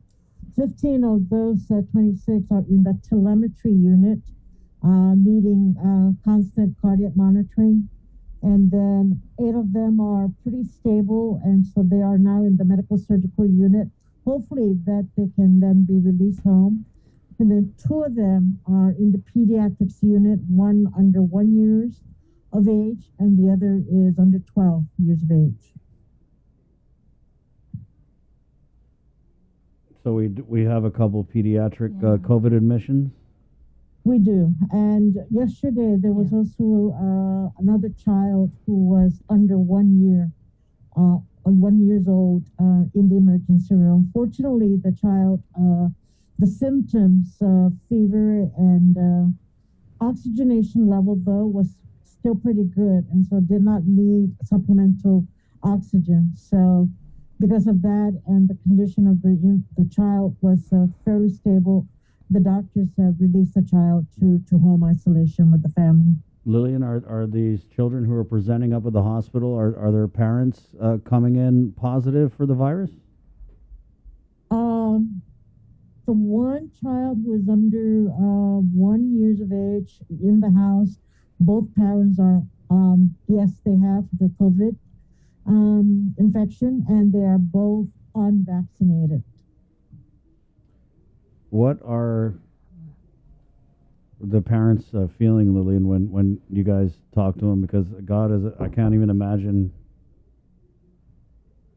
I haven't had the chance to have an interaction with the parents, and I haven't had a chance to talk to the nurses, Yeah, I wonder too. They must feel, I'm sure they're feeling bad that their child, has the COVID, but I haven't had that interaction at all or any feedback from the nurses. Are you still the pediatric nurses? Are you still seeing a stream of kids coming through the ER with symptoms, but being released to like home care? Yeah, we in the last couple of days we have seen even as young as I think 2 months, 11 months, and definitely under 10 years. We have seen some in the last several days. Yesterday, in my memory and the report I read, one of them came in, was under 1 year old, and was seen in ER, stable, and released home.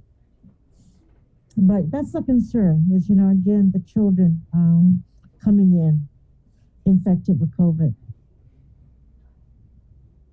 Lillian, we were.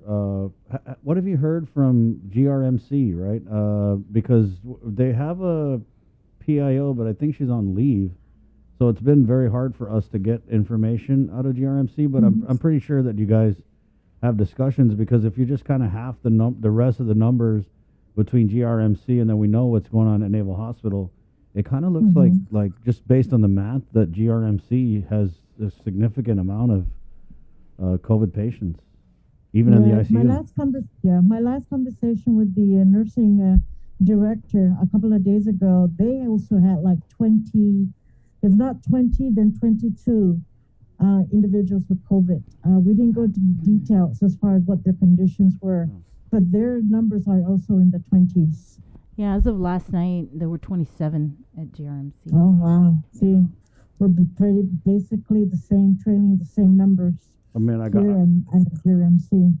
I got to say, knock on wood, I can't imagine, because during the first surge, GMH was designated as the COVID hospital. So if GRMC wasn't like kind of halving this load with you guys, the numbers would just be really, really, really alarming at Guam Memorial Hospital, right? Yes, it is for the island of Guam. It's alarming. Is GMH? Are you guys going to need another tent? Right now, I don't think so. Yesterday we had 7 in the Blue Med tent.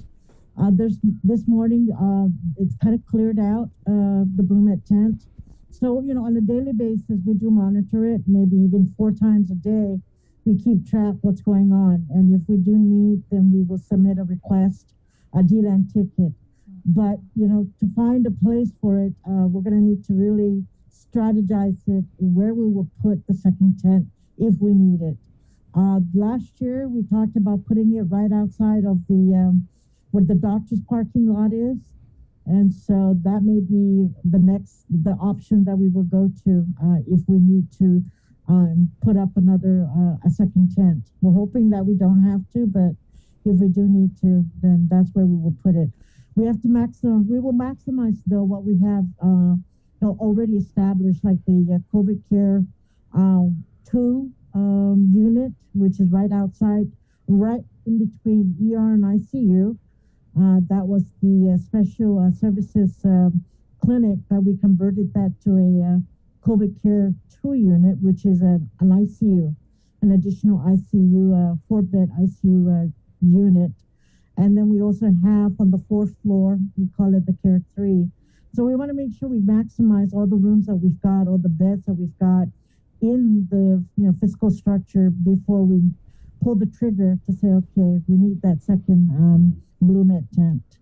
So the patients that are in the Blue Med tent, Lillian, I don't know if you asked already, what's the capacity? And then so the patients that are in there, they're not admitted, right? But they are being monitored? Right. They're being monitored. It's an overflow. It's an extension of ER. So any overflows of COVID patients, we place them in that Blue Med tent because it's got negative air pressure. It's air conditioned. And so it basically has all the infrastructure, and it can accommodate 10 fast beds. Have there been any deaths, Lillian? Not recently in the last day, in the last 24 hours. I believe the last one was the gentleman that was in his 80s or 70s. I can't even remember. But I think it was the last 2 days that we've had. In the last 24 hours, we haven't had a death. At least I haven't received a report. Right. It's really scary that we had Dr. Ho on, I want to say 3 weeks ago. And he talked about one of the triggers when you really start looking at implementing restrictions and protocols to mitigate the spread of the virus. One of the triggers, he said, was 10 hospitalizations. And now it's just, I think people are freaking that we're at this point now where not only do we have, 55 divided between the hospitals, but we've got the Blue Med tent up, right? And so people see that when they pull up, and I know your staff saw it being put together. What does that kind of do for just the mindset and the morale of the staff when you do that? Because that's like a real sign that, I mean, I know they know it's already serious, but when you get that Blue Med tent up, it's, whew. Well, it shows that, the numbers are rising and the numbers of people needing hospitalization or emergency room examination and treatment. And so, on our part, we just need to make sure that we have the capacity and to make sure that we treat these individuals when they come in and that they have a bed space to occupy, while they're getting examined and waiting for the results or waiting to then be stabilized so that they can go home in the comfort of their home, but continue the isolation, or that they go to the Bayview if they're not able to go home for whatever reason, that their home is not yet set up to adequately isolate themselves in one room. And so the Bayview is there. But, again, the assurance is what we want to give the community that they will be taken care of when they come into GMH or even to GRMC, that we have the capacity, we have the resources. We're stretched, we're limited, but, we've always done this. We do what we need to do, given what we've got. So, and everybody's pulling they're towing they're pulling their rate, they're pulling putting themselves to come in and work and do their part. So everybody's working together to get through this. You know, we had Chima on yesterday, and he told us about the medical staffing request made to FEMA, and he said that they're bringing in several individuals. I think it was up to 40, right? Staff, right, up to medical resources, right? Right, and they're going to be, I guess, deploying some to GMH to help with the administration, I believe, of Regeneron. Can you tell us about how this is going to work for GMH? How many people you guys are anticipating to go over there to stand up this this site? Mm-hmm. Well, we already have 4 medics from the gang assigned here to GMH, and so they're helping us out in the ER. They're augmenting our staff in the emergency room. And yes, we've had a couple of meetings with Public Health, GRMC, Governor's Office, and I forgot who else, the gang, the TAG General herself, discussing the options to have additional sites to administer this Regeneron. And it really can be done on an outpatient basis. We started giving it here in the emergency room, when the doctors determined that, certain individuals with COVID meet the qualification, meet the criteria to receive the Regeneron infusion. But we cannot be the only site to administer it. So the governor in her direction was to have for the healthcare system to work together and identify alternate sites, additional sites. And GRMC has offered that they also are willing to do the Regeneron infusion at their facility. I understand that they're setting up another site near GPO for that Regeneron infusion. But yeah, if we could get additional resources, additional manpower, that can certainly help with the treatment part of this COVID so that we can prevent or minimize individuals coming into the hospital. What about the SNF? Is it full? Right now we are at 24. The census is at 24. And so the doctors continue to identify patients here in the acute care facility who no longer need to be in an acute care facility and then can, be transferred over to the SNF. And these are all, again, non-COVID adult individuals. And because we cannot mix the COVID and non-COVID over at the CIF, given the ventilation. We haven't been able to get that ventilation issue resolved and separated between the 3 wings. So we're keeping it as non-COVID unit or facility. Lillian, I was looking at the surveillance summary from Public Health for last night, and it says 62 are in the isolation facility. Do you guys see any patients who are in the ISOFAC migrate over to the Guam Memorial Hospital, or what's your involvement with the isolation facility, if any? If patients are discharged from here with COVID and their home is inadequate to keep them isolated, we refer them over to the Bayview ISOFAC.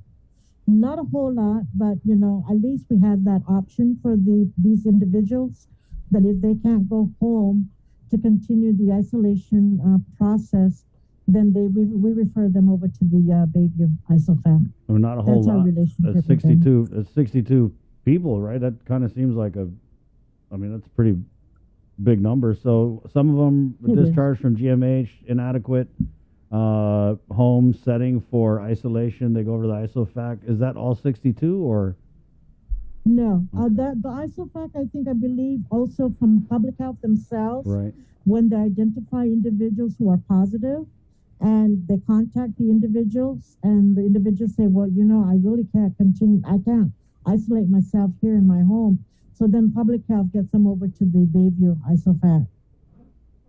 So it's not just us referring people to the ISOFAC. Many different sources, refer those individuals Right. to, or they self-refer themselves. I mean, that's interesting Or because from the private clinics. there was conversation a couple months back, Bree, where they wanted to combine the facilities, but now it's kind of looking like maybe a good call that they didn't. I mean, I don't know what's going on with the quarantine. They still need to keep the QFAT for those individuals, passengers who are arriving and are positive for for some reason. They find they get tested, then they are quarantined there in the QFAT. They're not, wait, hang on, let me rephrase that. The QFAT are for those individuals who are exposed. That's what the quarantine is for. The isolation fact are for those who are positive. So I guess in their contact tracing and people are exposed and they don't have a place to quarantine, then they go into the QFAT. Or those travelers who are arriving, they get placed in the QFAT, is my understanding. Thank you for that clarification. Looks like we got to ask about the QFAC now, the census there. Right. Yeah. And I'm not the expert of that. I know, don't I know. oversee that. So, yeah, I'll let our answer that, or Chima. Right. The 26 that are in at GMH, what's the breakdown in terms of vaccinated and unvaccinated? Believe 18 are unvaccinated is what I had communicated to Crystal last night. The one person Is it that's 17 or 18? Go ahead. The one person that is in ICU currently, is that person vaccinated or unvaccinated? You know what? I need to look back at the report, and I'm using my phone, so let me see if I have it on my report. If I lose you, hopefully I don't lose you. It's okay. Give me a second, okay? Mm-hmm. Let me just take a look.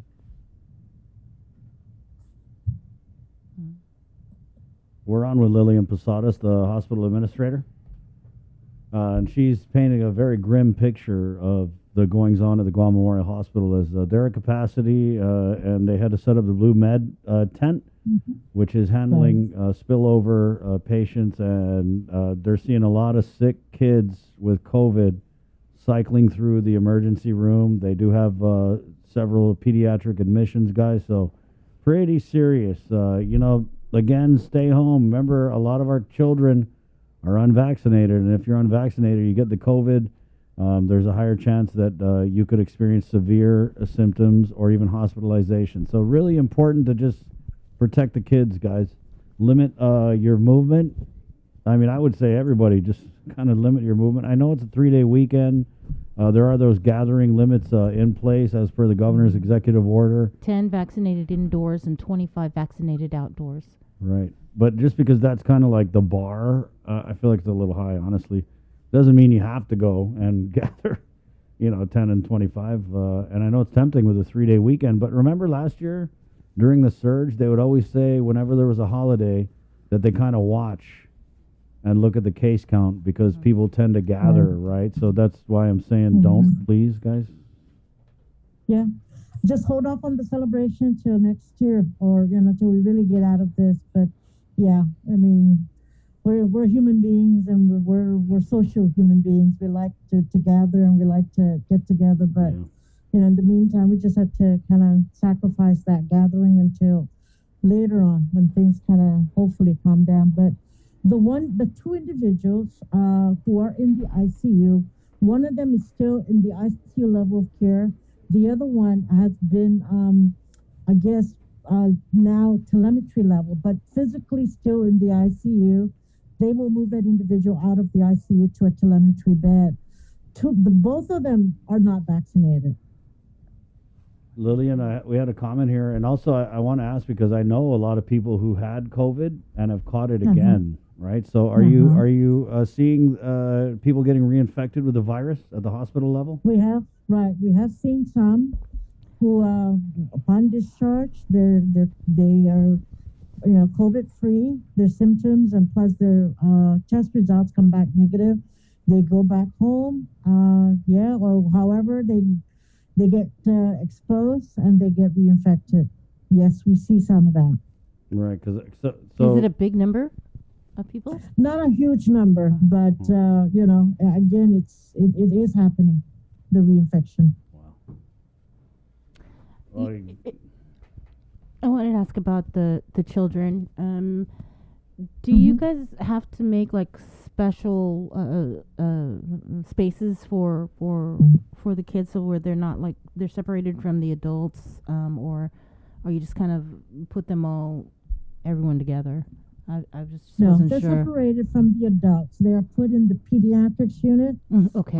That's our and last year we were struggling because again it was all new to us. We didn't have much of any information. So yes, we did whatever pediatric cases that we had them with the adults. But of course, the parent is with that stays with his or her child.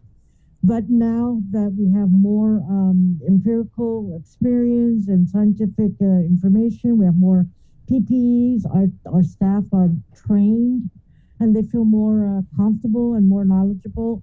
So all pediatric cases with COVID get put into the pediatrics floor.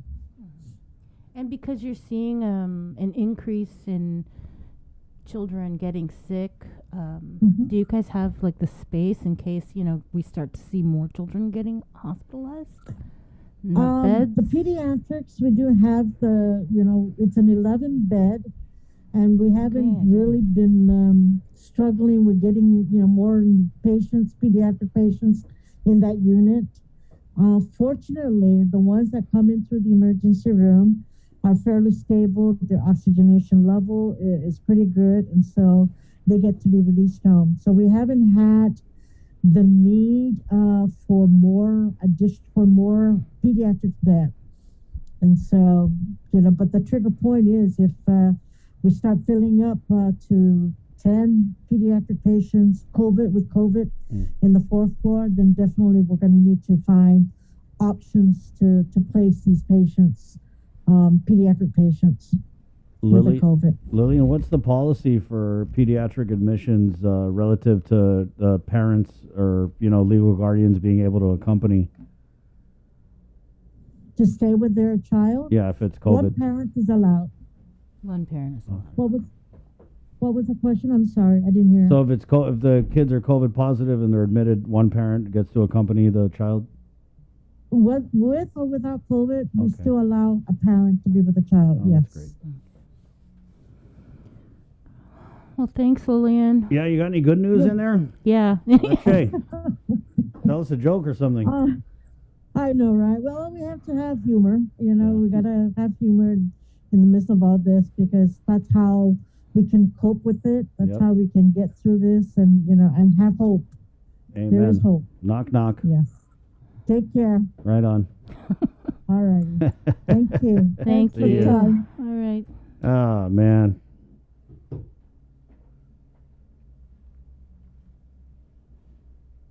Back to square one.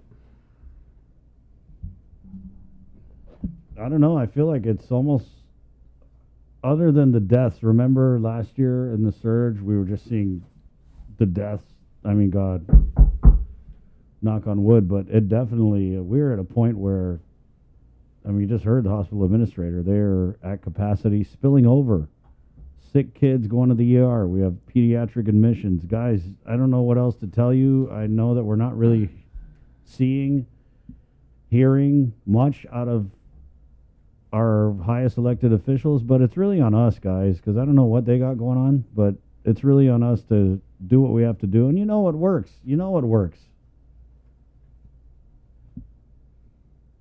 Staying home, right? Don't gather. Especially don't mix outside your household, right? Because the public health basically said, oh, you know what? It's everywhere. Frick, go get tested. That's their new strategy, as we heard yesterday from Chimo Mbakwam. Contact tracing, pretty much useless because it's everywhere. Guam is being dominated by the Alpha and the Delta variants, and public health is... And the Delta variant spreads a lot faster than just the regular... and it's aggressive. What did they say? 3 times more contagious? Yeah, 6 times more contagious? I've heard. Yeah, and it's aggressive. It's so aggressive and severe that it laughs in the face of vaccination. So, in the words of Dr. Hoa, The Delta variant doesn't care if you're vaccinated or unvaccinated. But the vaccination is important Right. because it will help, The severe illness, especially and reduce on, right? And I think what we're seeing even though we're seeing a lot of people who are vaccinated. Exactly. That's why I think it's just everybody, vaccinated, unvaccinated, yellow, green, purple, red, brown, black, whatever. Just do your part because, Sabrina's right. We are seeing these vaccinated hospitalizations, which just, again, means you got to do your part. And we're starting to see, like, I'm up for a booster in November, right? And so we're in this window, guys, this really crucial window where a lot of people are 6 to 9 months after receiving the vaccine. And that's when it starts to wear down. And then that combined with the Delta variant is creating, and the Alpha variant, that's exactly what's going on, guys. So really, even if you've had COVID before, you hear people are getting it again. Just do your part. Please. Let's take a break. It's 9:04. Coming up, the All Rise Act has been very controversial, right? And we're going to get a elderly gentleman on the line who's upset because Social Security recipients aren't automatically included in the All Rise. You still have to file your taxes, and this gentleman's pretty upset about it because the original All Rise included this class of people. And so we're going to get him on the phone, and this guy has really done his homework. He's very offended that this class of people has been left out, unless you have a validly filed and processed tax return, for 2020. So we're going to go in with him coming up next right here on the link. It's 9:05.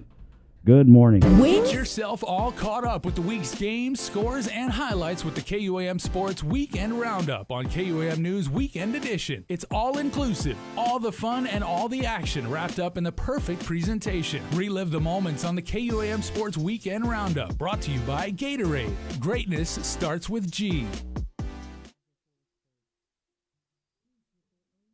Uno Mixed. We're mixing it up on the last Thursday of every month with a look at lifestyle, entertainment, food, and so much more on the stations, networks, and digital platforms of KUAM Communications. Uno Mixed is presented to you by Docomo Pacific, Better Together, and Pepsi.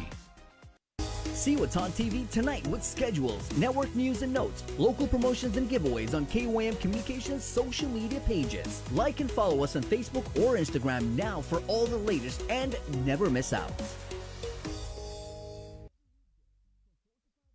This season, KUAM Communications is ready to go with more games, more championships, and more sports specials guaranteed to bring out the fan in you. Don't miss a minute of gameplay from NBC on KUAM TV8 or from CBS on KUAM TV11. We're bringing you all the action and excitement brought to you locally by Michelob Ultra, the superior light beer, Mariana's Irrigation and Landscape, and Docomo Pacific. Get yourself all caught up with the week's games, scores, and highlights with the KUAM Sports Weekend Roundup on KUAM News Weekend Edition. It's all inclusive, all the fun and all the action wrapped up in the perfect presentation. Relive the moments on the KUAM Sports Weekend Roundup, brought to you by Gatorade. Greatness starts with G. Say hello to the First Hawaiian Bank mobile app. Got a question about your finances? You've come to the right place. Bring all your accounts together, even those that aren't with us, and see the big picture, right down to the smallest detail. Unlock powerful tools like Insights and Money Map that help you save time and take control of your finances. When you connect accounts with the First Hawaiian Bank mobile app, it all starts with yes. The relationship between Guam and Manila, Philippines is undeniable as we share similar cultural traditions, history, and heritage. With generations of Filipinos calling Guam home, KUAM presents a monthly look at the capital city featuring in-depth and engaging interviews on everything from medical tourism to new business and government leaders. Veteran newscaster Nestor Lecanto delivers Beyond Our Borders. This special program is brought to you by KFC and the Medical City, where patients are partners. GU Self-Storage, conveniently located near the Harmon McDonald's, offers fully covered loading and unloading area with individual pin-coded gate and door access. Call us today at 648-7867 for more information. Do you feel like you're missing out on something? Make life more rewarding with Pacific Points. Earn and redeem points for bill rebates and free load at IT&E, discounts on fuel at Shell, vouchers at Foodies, and United Mileage Plus miles. You can even pay with Pacific Points at IT&E, Shell, and Foodies. Pacific Points. Do more, get more.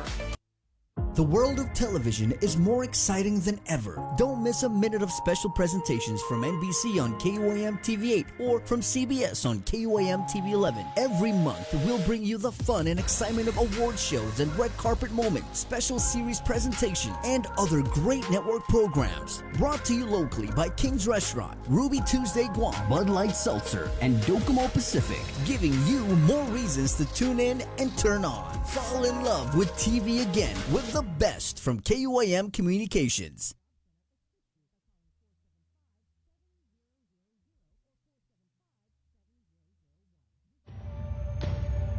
Listen, watch, and learn from the daily Chamorro news updates from KUAM News. Catch them on the link during the 8 o'clock hour, streaming online on Isla Radio, or on the KUAM News YouTube channel for your convenience. Tune in and stay informed, all while preserving our precious culture through the daily use of our native Chamorro language. Chamorro news updates are brought to you by your familia at First Hawaiian Bank.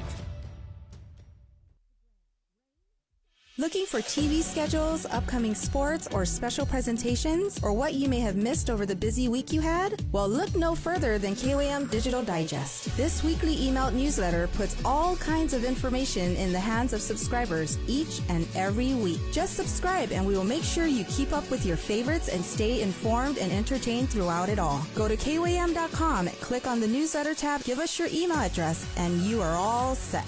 Brought to you in digital partnership with King's Restaurant and Ruby Tuesday Guam. It's the KOAM Digital Digest, your weekly guide to the latest information and best entertainment on the stations and platforms of KUAM. We got your 6 at 6 a.m. with the link on Breeze 93.9 FM. Bree and I connect you with all the latest news and information you need to know to start your day. Then check back with Guam's news leader at 6 p.m. for the day's top headlines with KUAM News Primetime. From 6 a.m. to 6 p.m. and everything else in between with KUAM Digital, we got your 6.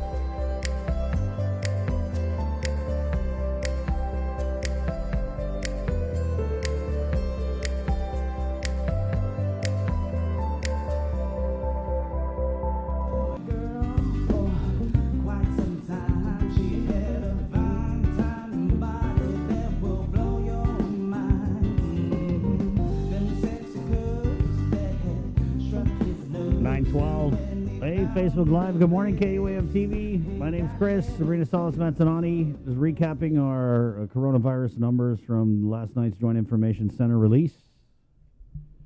The Joint Information Center recorded 169 cases out of 1,496 test samples collected on the 1st. Of that, 74 were identified through contact tracing. As for hospitalizations, the census at 55, 9 receiving ICU level of care, 1 patient on a ventilator at Naval Hospital, 32 unvaccinated, 2 unknown, 21 vaccinated. To date, there have been a total of 10,909 officially reported cases of COVID. 1,763 of those cases are active and in isolation. More than 8,900 people have recovered, 150 deaths. The CAR score is 46.1. Jason, is that the highest CAR score we have ever had? I believe so. Okay. I mean, we've broken and rebroken the record just this week. I think like at least 3 times. Yeah. What does it mean though? It's. Remember the car score? The origin of the car score is they created it. It was created by nowhere else in the world uses the car score at all.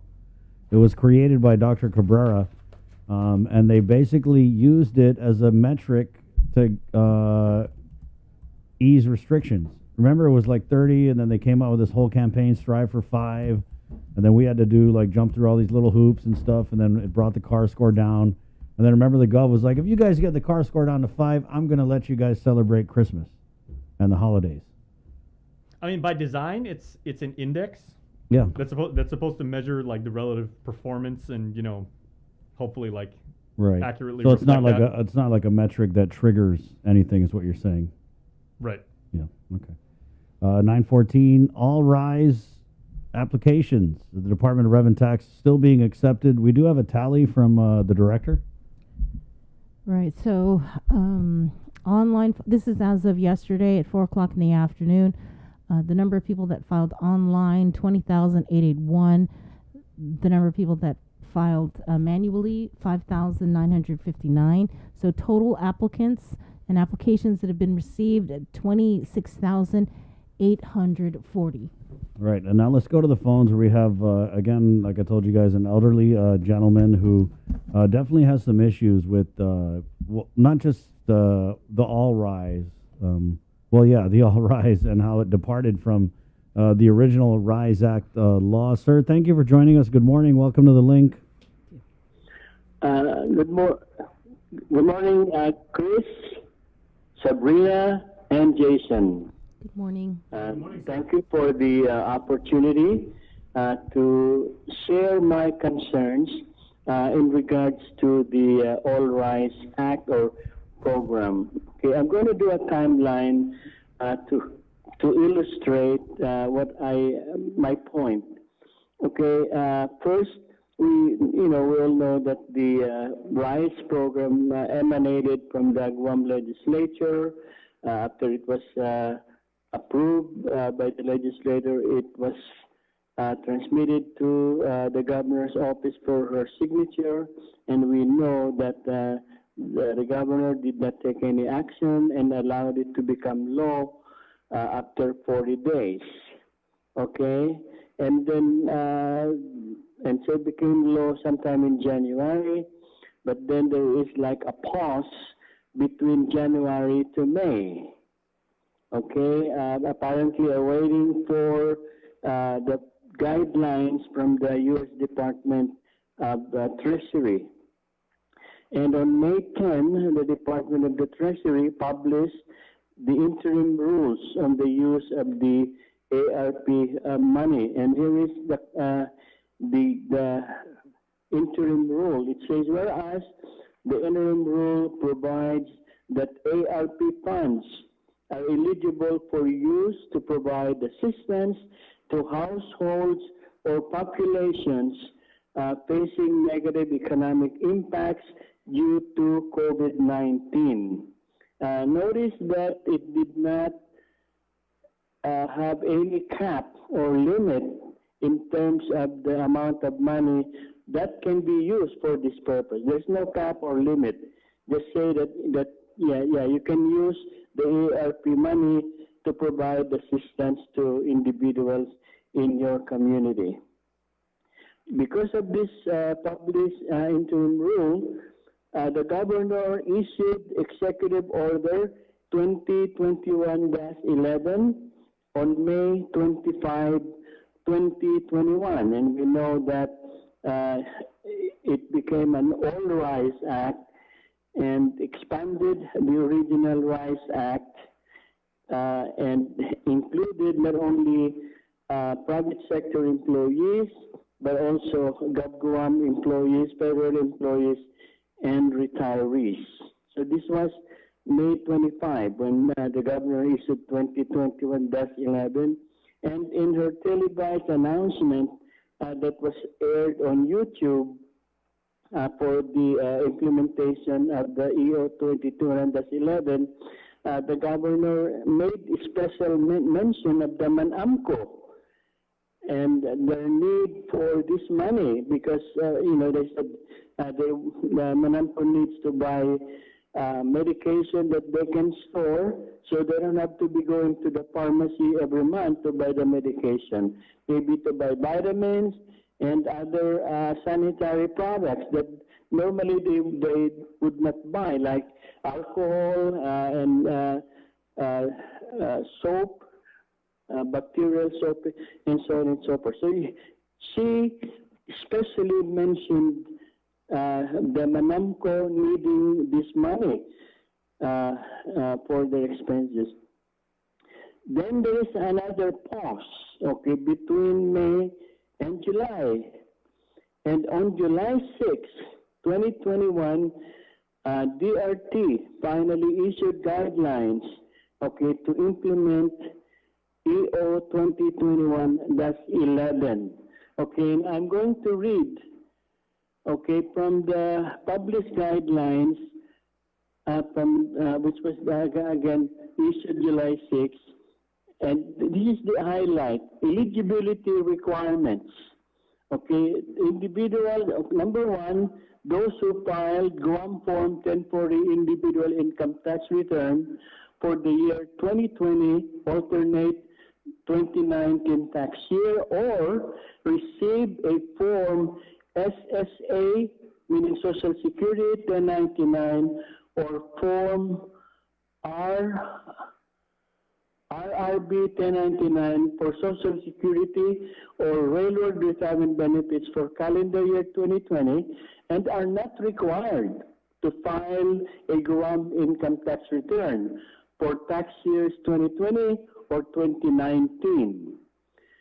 Number three, this is the third group of people not filed a Guam income tax return for tax years 2020 or 2019, since he or she did not meet the income threshold and is not required to file a tax return for tax years 2020 or 2019.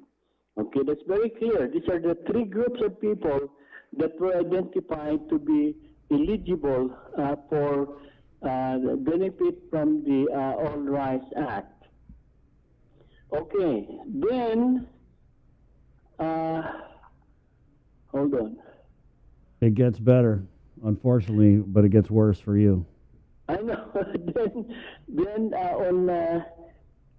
so this was published, the governor issued EO 2021-11 on May, then DRT issued the guidelines in July 6, 2021, then on August 12, 2021, the governor issued another executive order. This is 2021-18. Now, this executive order rescinded entirely all the provisions of the 2021-11.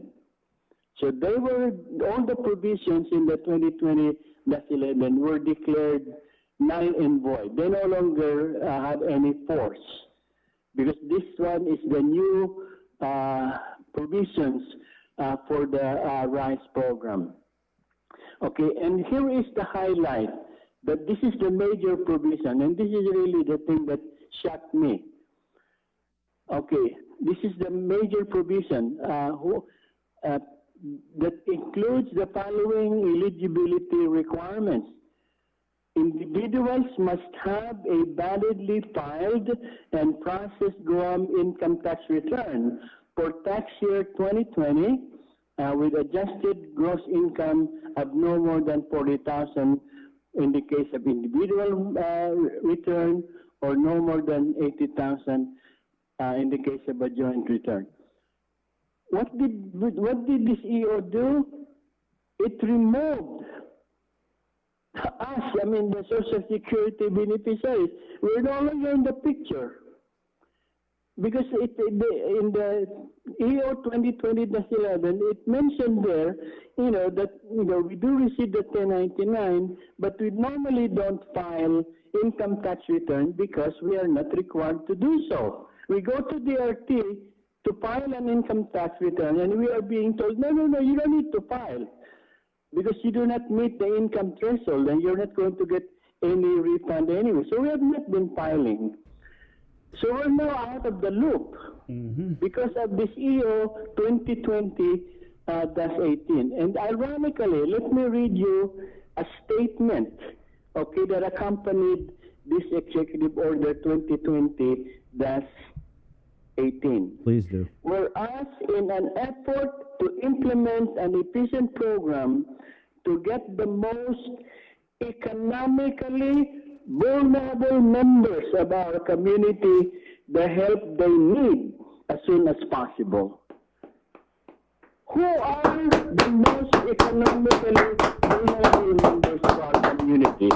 Who are they? They're the Monomco, sir. They're the Monomco who are on Social Security, who have a very limited and fixed income, who don't necessarily have to file a tax return. Okay, now, it was too late in the game when they announced in August that to be eligible for the All Rights Act, you need to have a validly filed and processed income tax return. Some of us rushed to DRT to try, because we haven't been filing our income tax. So I did file manually an income tax return. I went there, submitted it, get I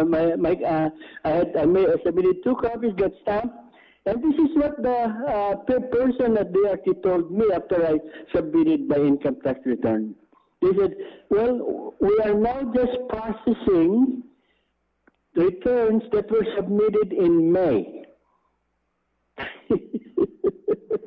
We're not just processing, so we're out. I mean, I don't hope. So I gave up. I said, no, there's no way. For those who filed the return in June, July, and August, there's no way they can catch up. Right, and that's this is too late of a notice. Yeah, it is. You're sir. God, I'm sorry. I'm gonna just apologize on behalf of the governor.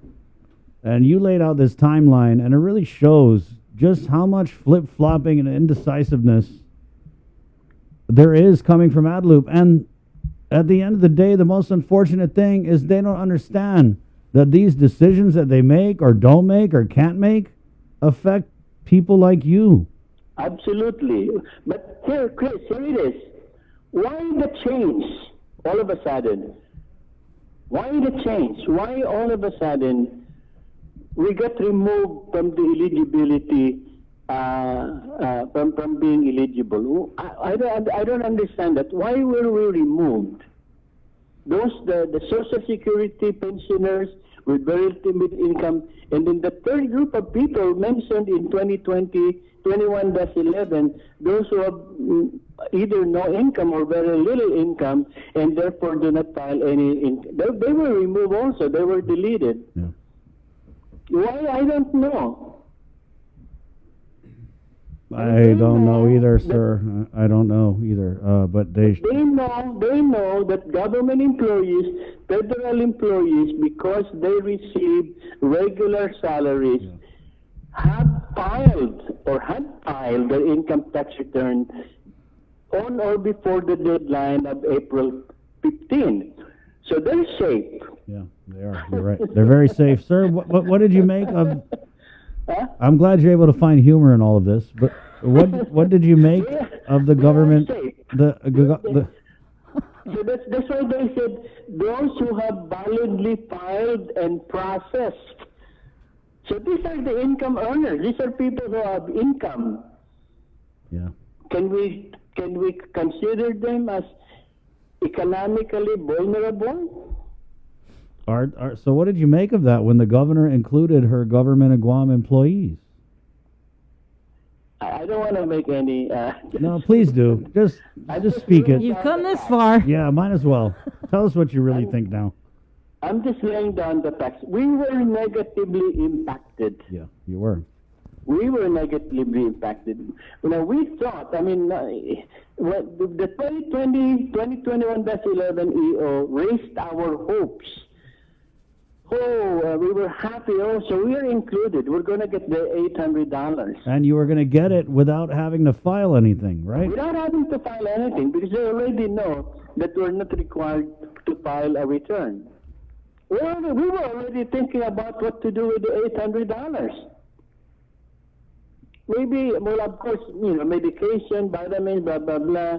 Maybe a small gift to a granddaughter celebrating a birthday, a grandson, because we have not been able to do that because of our limited income. So this is an extra money. But this is not loose change. $800 to us, Manamco, is not loose change. This is essential money. We need it.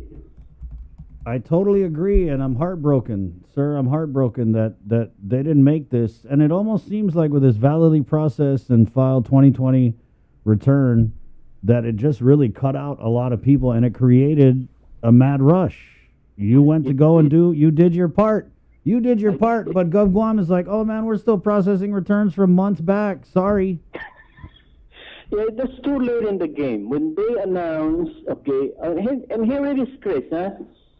In one of our interviews on K57, okay, after she announced that they are now requiring those who want to apply for our All Rise program to have to file an income tax return, the director of the RT said that, okay, you can file your income tax return online. File your income tax return online. Mm-hmm. And she's saying this in August. Can you imagine that? No way. Yeah, no, you're right. And sir, with the timeline of this, I got to apologize again for the governor. She's not going to apologize to you, so I am. But this was a law that was passed, and then it turned into this whole mess. And by you providing this timeline, you're right. There was an EO that said the Social Security recipients were eligible and they were going to get the check just like that. And then they changed it so close to the start of the process. Analogy. Yeah, Chris, this is my analogy, okay? Imagine a bus, okay? And the governor is telling people to get on the bus, okay? Government employees, retirees, blah, blah, blah, get on the bus. This is for 2021-11. Okay, Social Security beneficiaries, pensioners, get on the bus. Okay, and then those who have very little income, get on the bus. We're going to a place where you're going to be getting your money. Okay, so the bus started running, going to that destination where the money is waiting for us. And then while getting very close to the destination, okay, we're just a few miles away, the bus stops.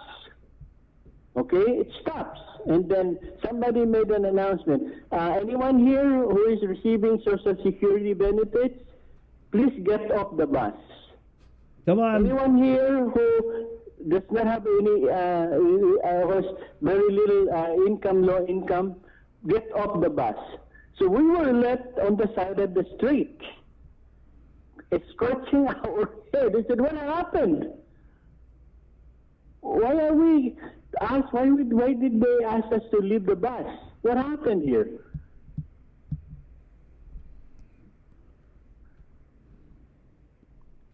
Hello? I'm just letting it marinate, sir. You're right. That's a great analogy. So the governor said, everybody get on the bus. We're going to rev and tax to get $800 check. And then halfway through, she's all right, Manamco, out. Yeah, get off the bus. You know, I did reach out to the director this morning, sir, to just kind of give her a heads up on your situation. And she had commented back that you can file your Form 1040 online. But you already filed it in person, right? Yeah, I filed it in person, and I was told by an employee of the RT that when I filed this in August, after the EO 2021-18 came out, requiring people to file. So I was told that they were only processing returns that were turned in May. Okay, and here it is. They're saying also at a news yesterday that with the over 20,000 people applying, half of the 30 million have already been spoken for. half of the 30 million is already gone. So can we, if you try applying online, okay, which I did last night, and because even if I file my income tax return has not been processed. There is a warning there says, no, we cannot accept your application because you don't have a processed income tax return. It didn't go through. Yep. You know, they should have had an outreach, sir, honestly, when the governor launched this program and they held up that you have to have a validly filed and processed 2020 return. It's totally unfair that the government sets this standard that they can't adhere to themselves. So they tell you to go and file and you get a validity process, so you go and do it. But then they tell you, oh man, we're still processing May 4th. May 4th, right? So it's just unrealistic for the government to tell you what to do when they can't even do it themselves.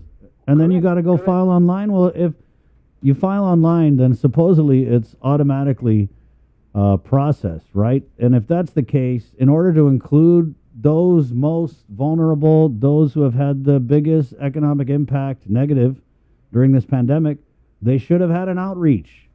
The same way they do with the PUA. They should have said, everybody, Social Security, guys, you need a validly filed process return to get this. So come on in, use our computer, we're going to help you. Instead of this, changing EOs in the middle of the stream and... Correct. Oh my God, sir, Well, could this be resolved if she signed another executive order? Yeah, well, I guess. And change it midstream again? I don't know. Refine it. Refine, that's it. They got to refine it, sir. Sir, can you just speak to the governor? Because I know her people listen to the show, even if she doesn't come on herself. So we just want to give you this platform to speak directly to Governor Lilian Guerrero. Well, people have already been writing to her, talking to her, asking her to lift the cap, okay, and to change the rules that were enumerated in her 2021-18 to allow more people to avail of the All Rise program. People are already doing that. People are writing to her, asking her to lift the cap and also to change the rules to include us. Social Security, the Manamco with very limited income. I'm telling you. Social Security beneficiaries have very limited, very small pension compared to, of course, those who are getting regular salaries in the government. So people are already, I don't need to say anything because she has already received letters, appeal from people. I just want to make people aware, maybe the governor aware of what of the negative effect, the impact that the EO 2020-18 had on the Manamco. We are frustrated. I think the word to use here is distraught. Wow. I can think of some other words. You're being offered candy, okay? It's a candy for you, and all of a sudden they take it back. How would you feel? You didn't even get the candy. It's like they dangled the candy in front of you and made you run, and then they threw the candy over to the GovGuam employees who already filed and worked and got paid during the pandemic.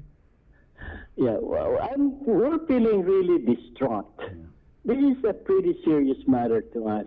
As I have said, $800 is not loose change for us. It's money that we need.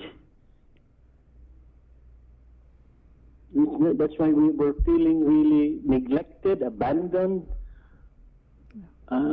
it's looking like they don't care about us. Sure is looking that way, sir. Either they think that we don't deserve to be given the benefit, or we don't need it. And neither are true, sir. Sir, thank you. We don't know what else to say. We put it out there. We're going to manifest this.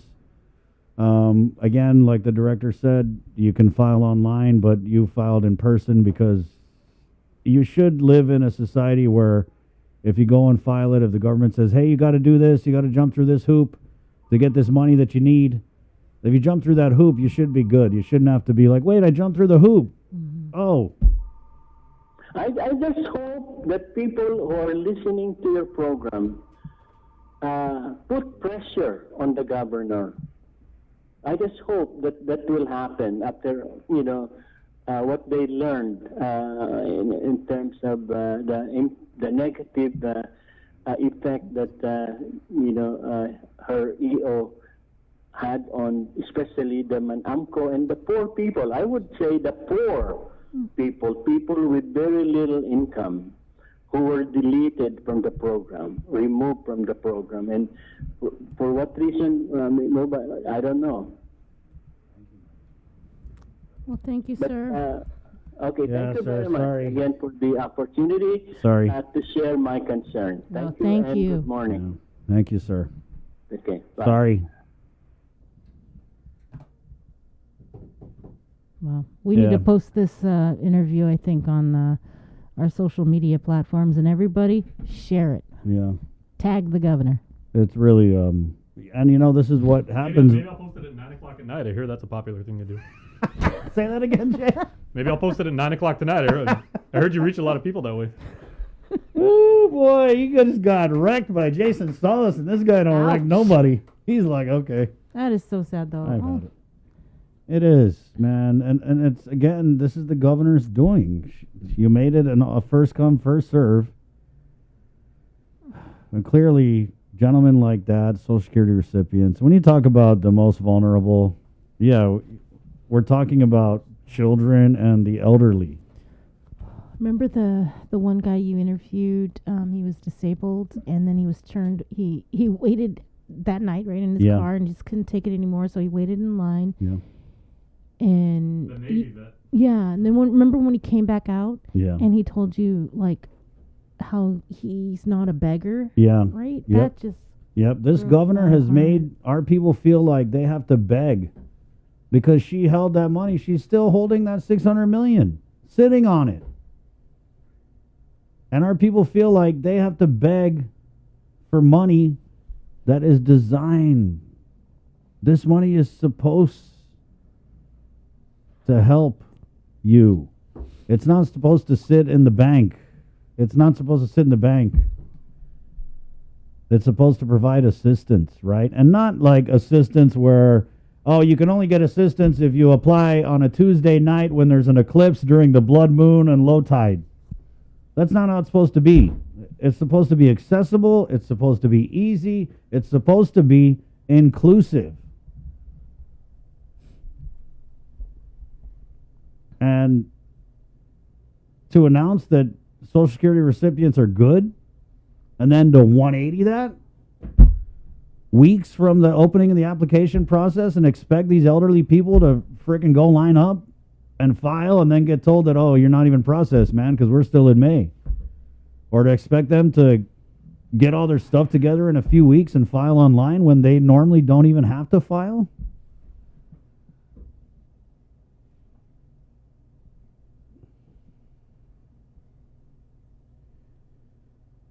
Let's take a break.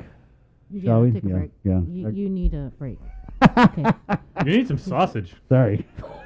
Thanks, Jay. Calm it down. It's that seems to be the only, pun intended, the only connective tissue that we've had for like having. It breaks my heart that the governor, they don't see what's happening out here in this community, how pitting the vaccinated and the unvaccinated against each other has divided this island so much so that people don't even want to go eat out because they just don't want to deal with it. And I'm talking about vaccinated people. Mm-hmm. Dividing the island with this all race crap, making people line up and down all around. These people deserve way better. They do. This deserve So much better. 9:43. We'll be back. The world of television is The more exciting KUAM than Podcast Network is back and on demand, featuring a great variety of podcasts from our island and region, including culture, lifestyle, awareness, crime, politics, commentary, comedy, and entertainment. Available on most streaming platforms. The KUAM Podcast Network. Subscribe and listen now.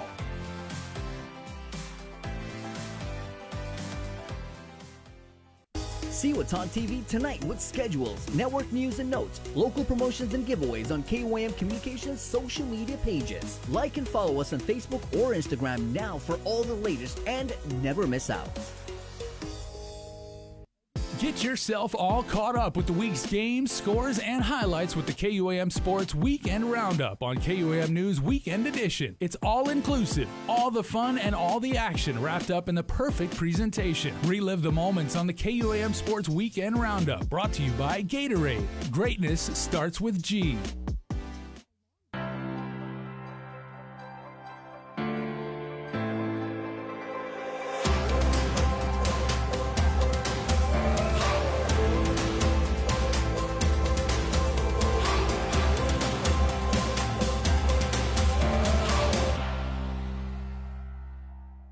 Do you feel like you're missing out on something?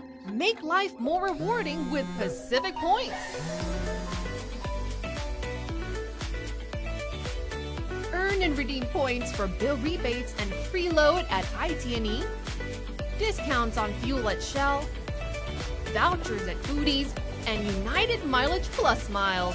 You can even pay with Pacific Points at IT&E, Shell, and Foodies. Pacific Points. Do more, get more. The relationship between Guam and Manila, Philippines is undeniable as we share similar cultural traditions, history, and heritage. With generations of Filipinos calling Guam home, KUAM presents a monthly look at the capital city featuring in-depth and engaging interviews on everything from medical tourism to new business and government leaders. Veteran newscaster Nestor Lecanto delivers Beyond Our Borders. This special program is brought to you by KFC and the Medical City, where patients are partners. It's 9:45 on a Friday. You know how we do on Fridays, Link Fam. It's Feed Me Fridays, brought to you by Ruby Tuesdays. It's Feed Me Fridays on The Link, brought to you by King's Restaurants, Ruby Tuesday Guam, and it's Feed Me Fridays on The Link, brought to you by King's Restaurants, Ruby Tuesday Guam, and Devondale.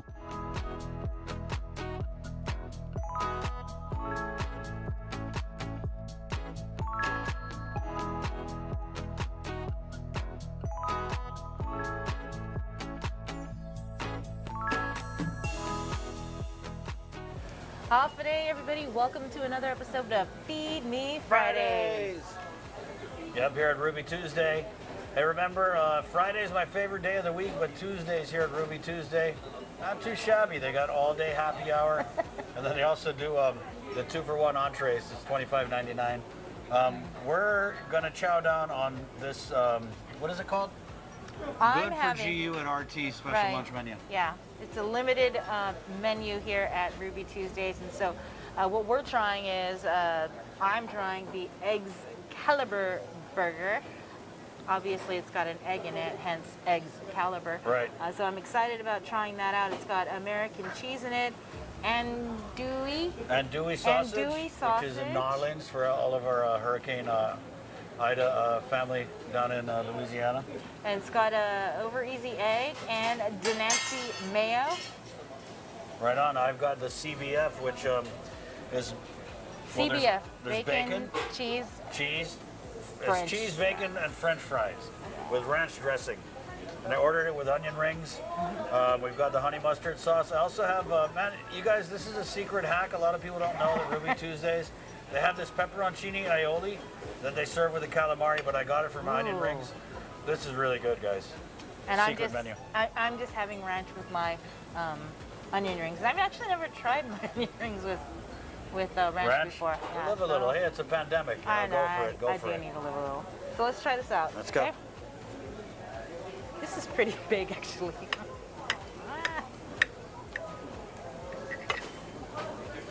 All right. I think I got it.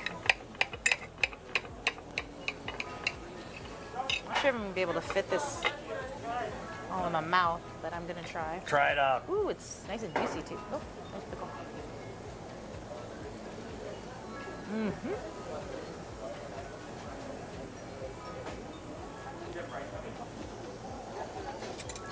All right, I'm gonna get into my CBF.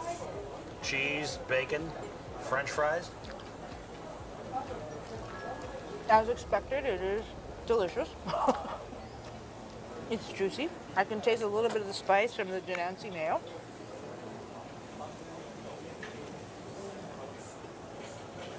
Wow, this is good. And I know you're a burger connoisseur. You love burgers. This is really good.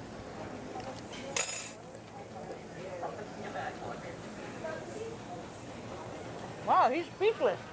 That never happens. This is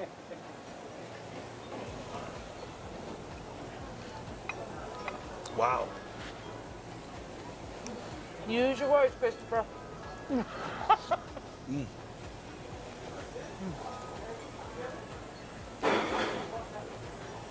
That means it's This is so good.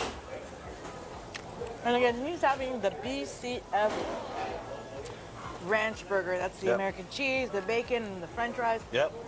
It's all good. With the lettuce, tomato. Man, Ruby Tuesdays, like their patties, it's just so good and savory, simple. The ranch dressing, I love their ranch dressing here. I got the bacon, smoky flavor of the bacon, the French fries on the top. This is an excellent burger. Well, I don't really eat my burgers with eggs, but this is something. Do you always make? I always put an egg, yeah. Wow. Egg is just a level up. What about that sausage? I forgot there was sausage in it. Wow. I wonder if that was what's aside from the spicy mayo, if that's kind of what's Yeah, it's got a little bringing- kick to it. Yeah, it's definitely flavorful. Now I can taste the sausage. And wash it down. They got this awesome. They got mango lemonade, blackberry lemonade. Right, I love the blackberry lemonade. You can even mix them up. They're really friendly here at the bar.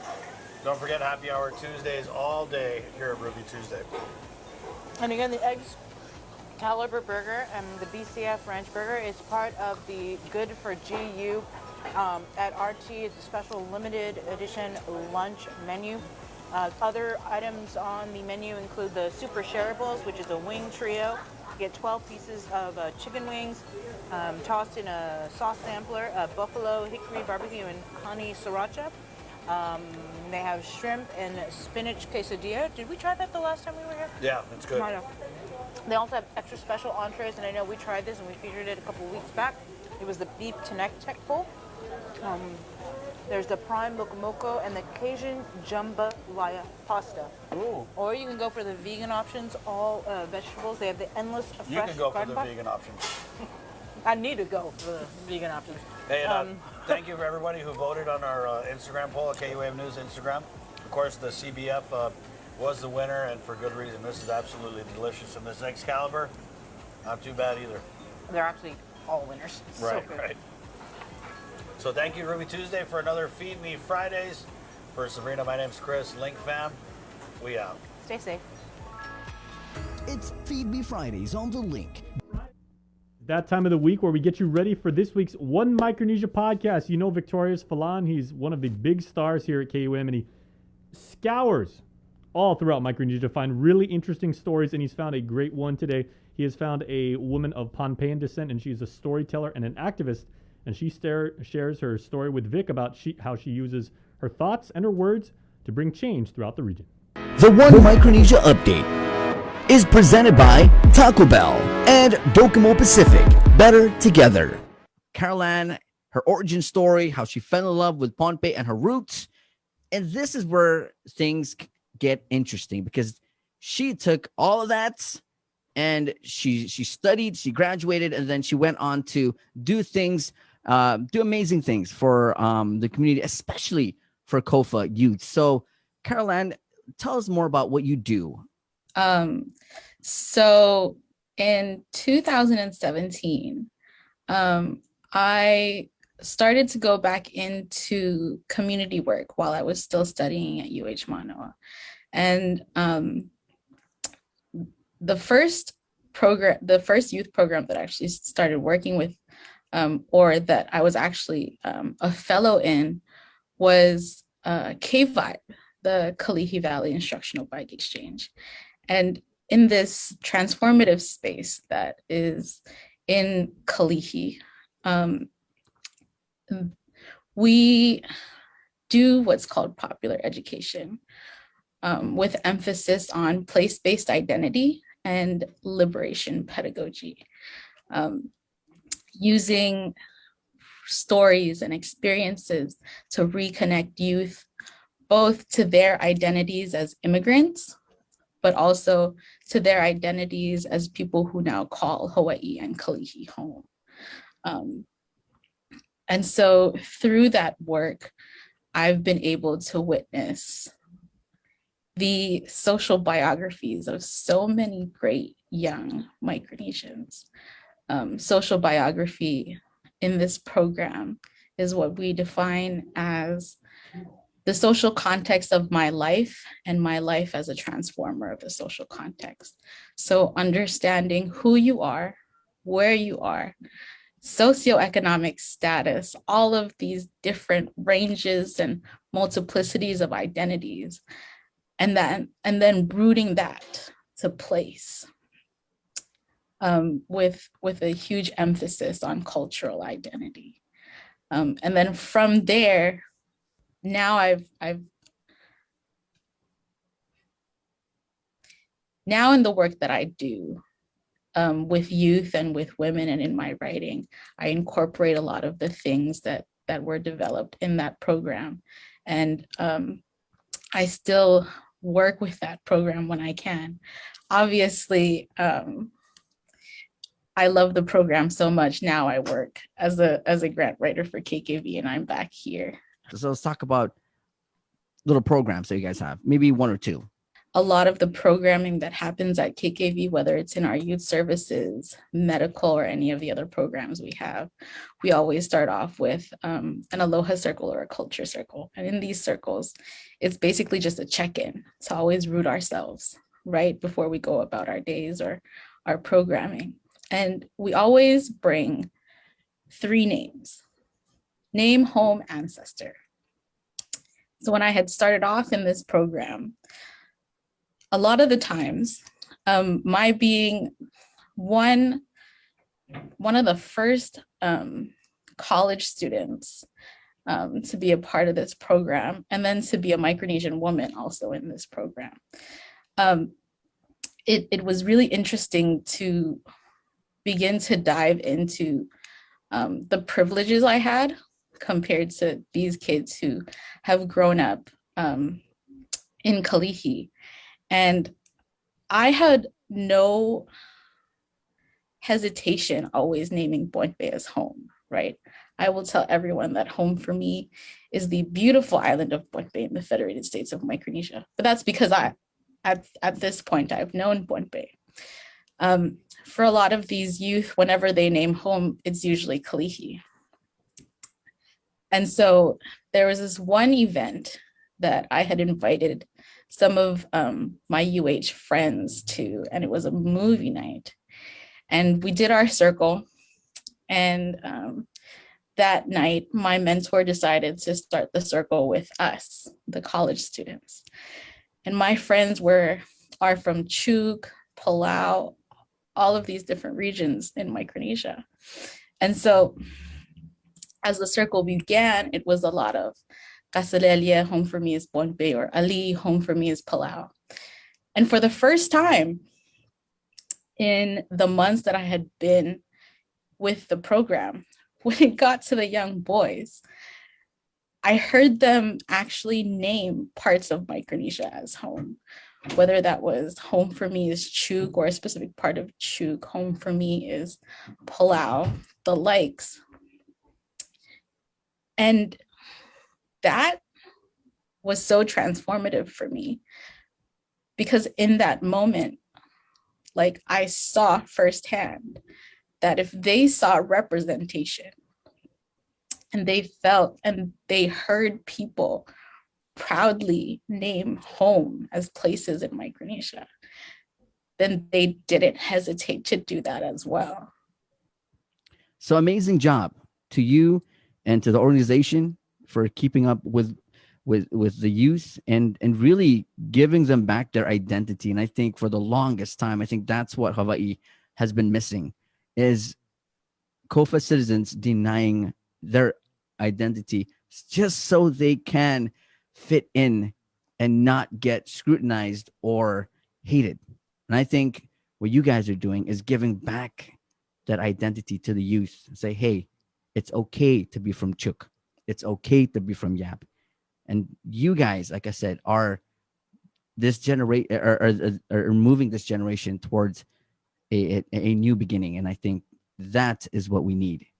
The One Micronesia Update is presented by Taco Bell and Docomo Pacific. Better together.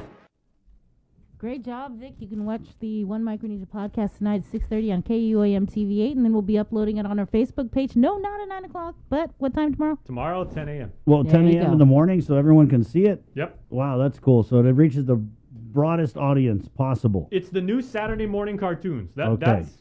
That's over. One Micronesia podcast is a thing on your Saturday morning. But if we didn't want anyone to see it, we would put it out at 9 o'clock at night.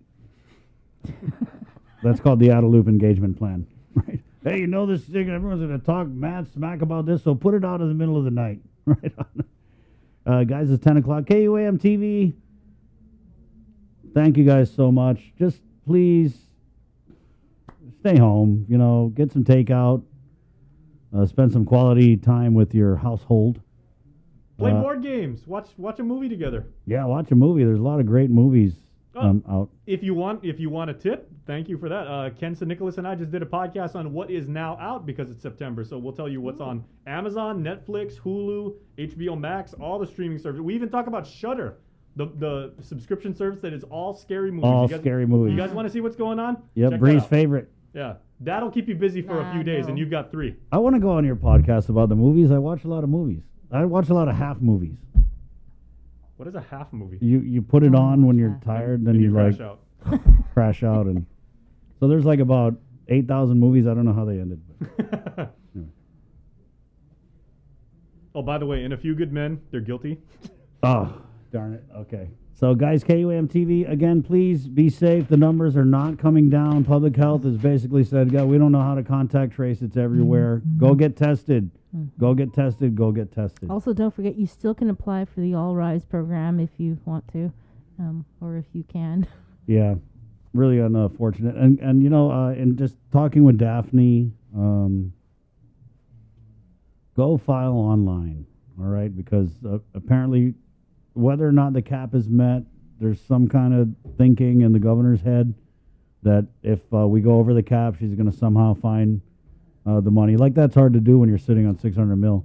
But that was what reportedly was said. So Daphne is continuing to encourage people to file their 1040s online, because if you file it online, it's instantly processed. So does that mean that she's not going to pull the plug at when they reach 30 million? I don't know what it means, but it basically, to be fair, I think it means that they don't know if they reach the cap. So just everybody keep go on. and apply. Okay, Right, yeah. And if at the end of the day they reach the cap and you're left out in the cold, or if you have to get dropped off by the bus and walk on the side of the road, like our caller said, then it is what it is. All right. Good job, Bree. Good job, Chris. Good job, Jay. Good job this week, guys. Good show, job, man. Joe. Yep. Guys, it's All a right, 3-day week. link in, guys. Link Link in, in. guys. Link in. Hey. Boosh. What? All right. Bougie. That's it. 3-day weekend, guys. Be safe. We'll be back on Tuesday. KUAM TV. Hasta. Adios. Happy Labor Day.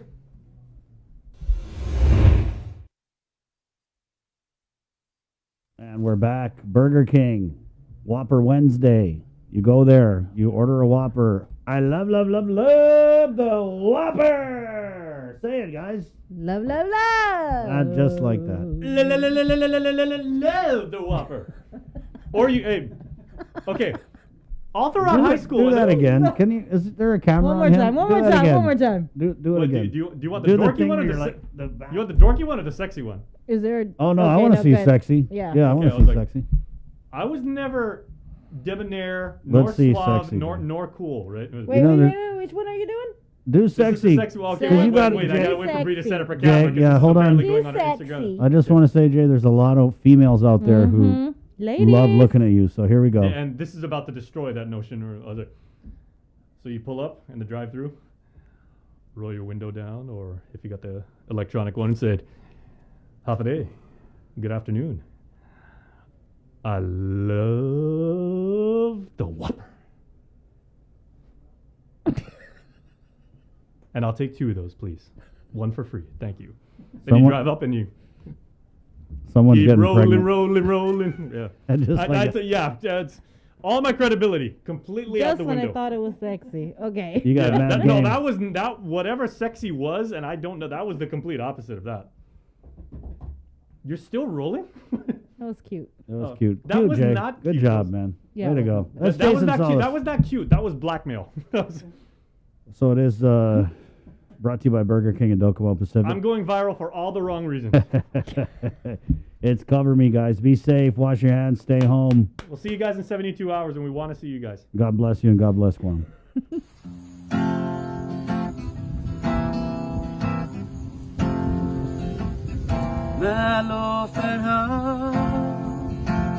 Sata janeni nai sinanamu West Hofena neni malagum mampus jistitu Sati utungunai Ubastaha Ubaijaha Gikoran Jangin kun ford niha nata para Lota sinya hutogwi lo bai hu kon ford ni malo fero Sata janeni nai sinanomu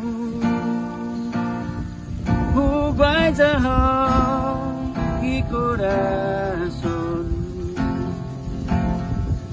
Jangin kun ford niha nata para Data sinya hutowi lo bai hu kon ford ni malo fero Sata janeni nai sinanomu Huwag jahang di corazón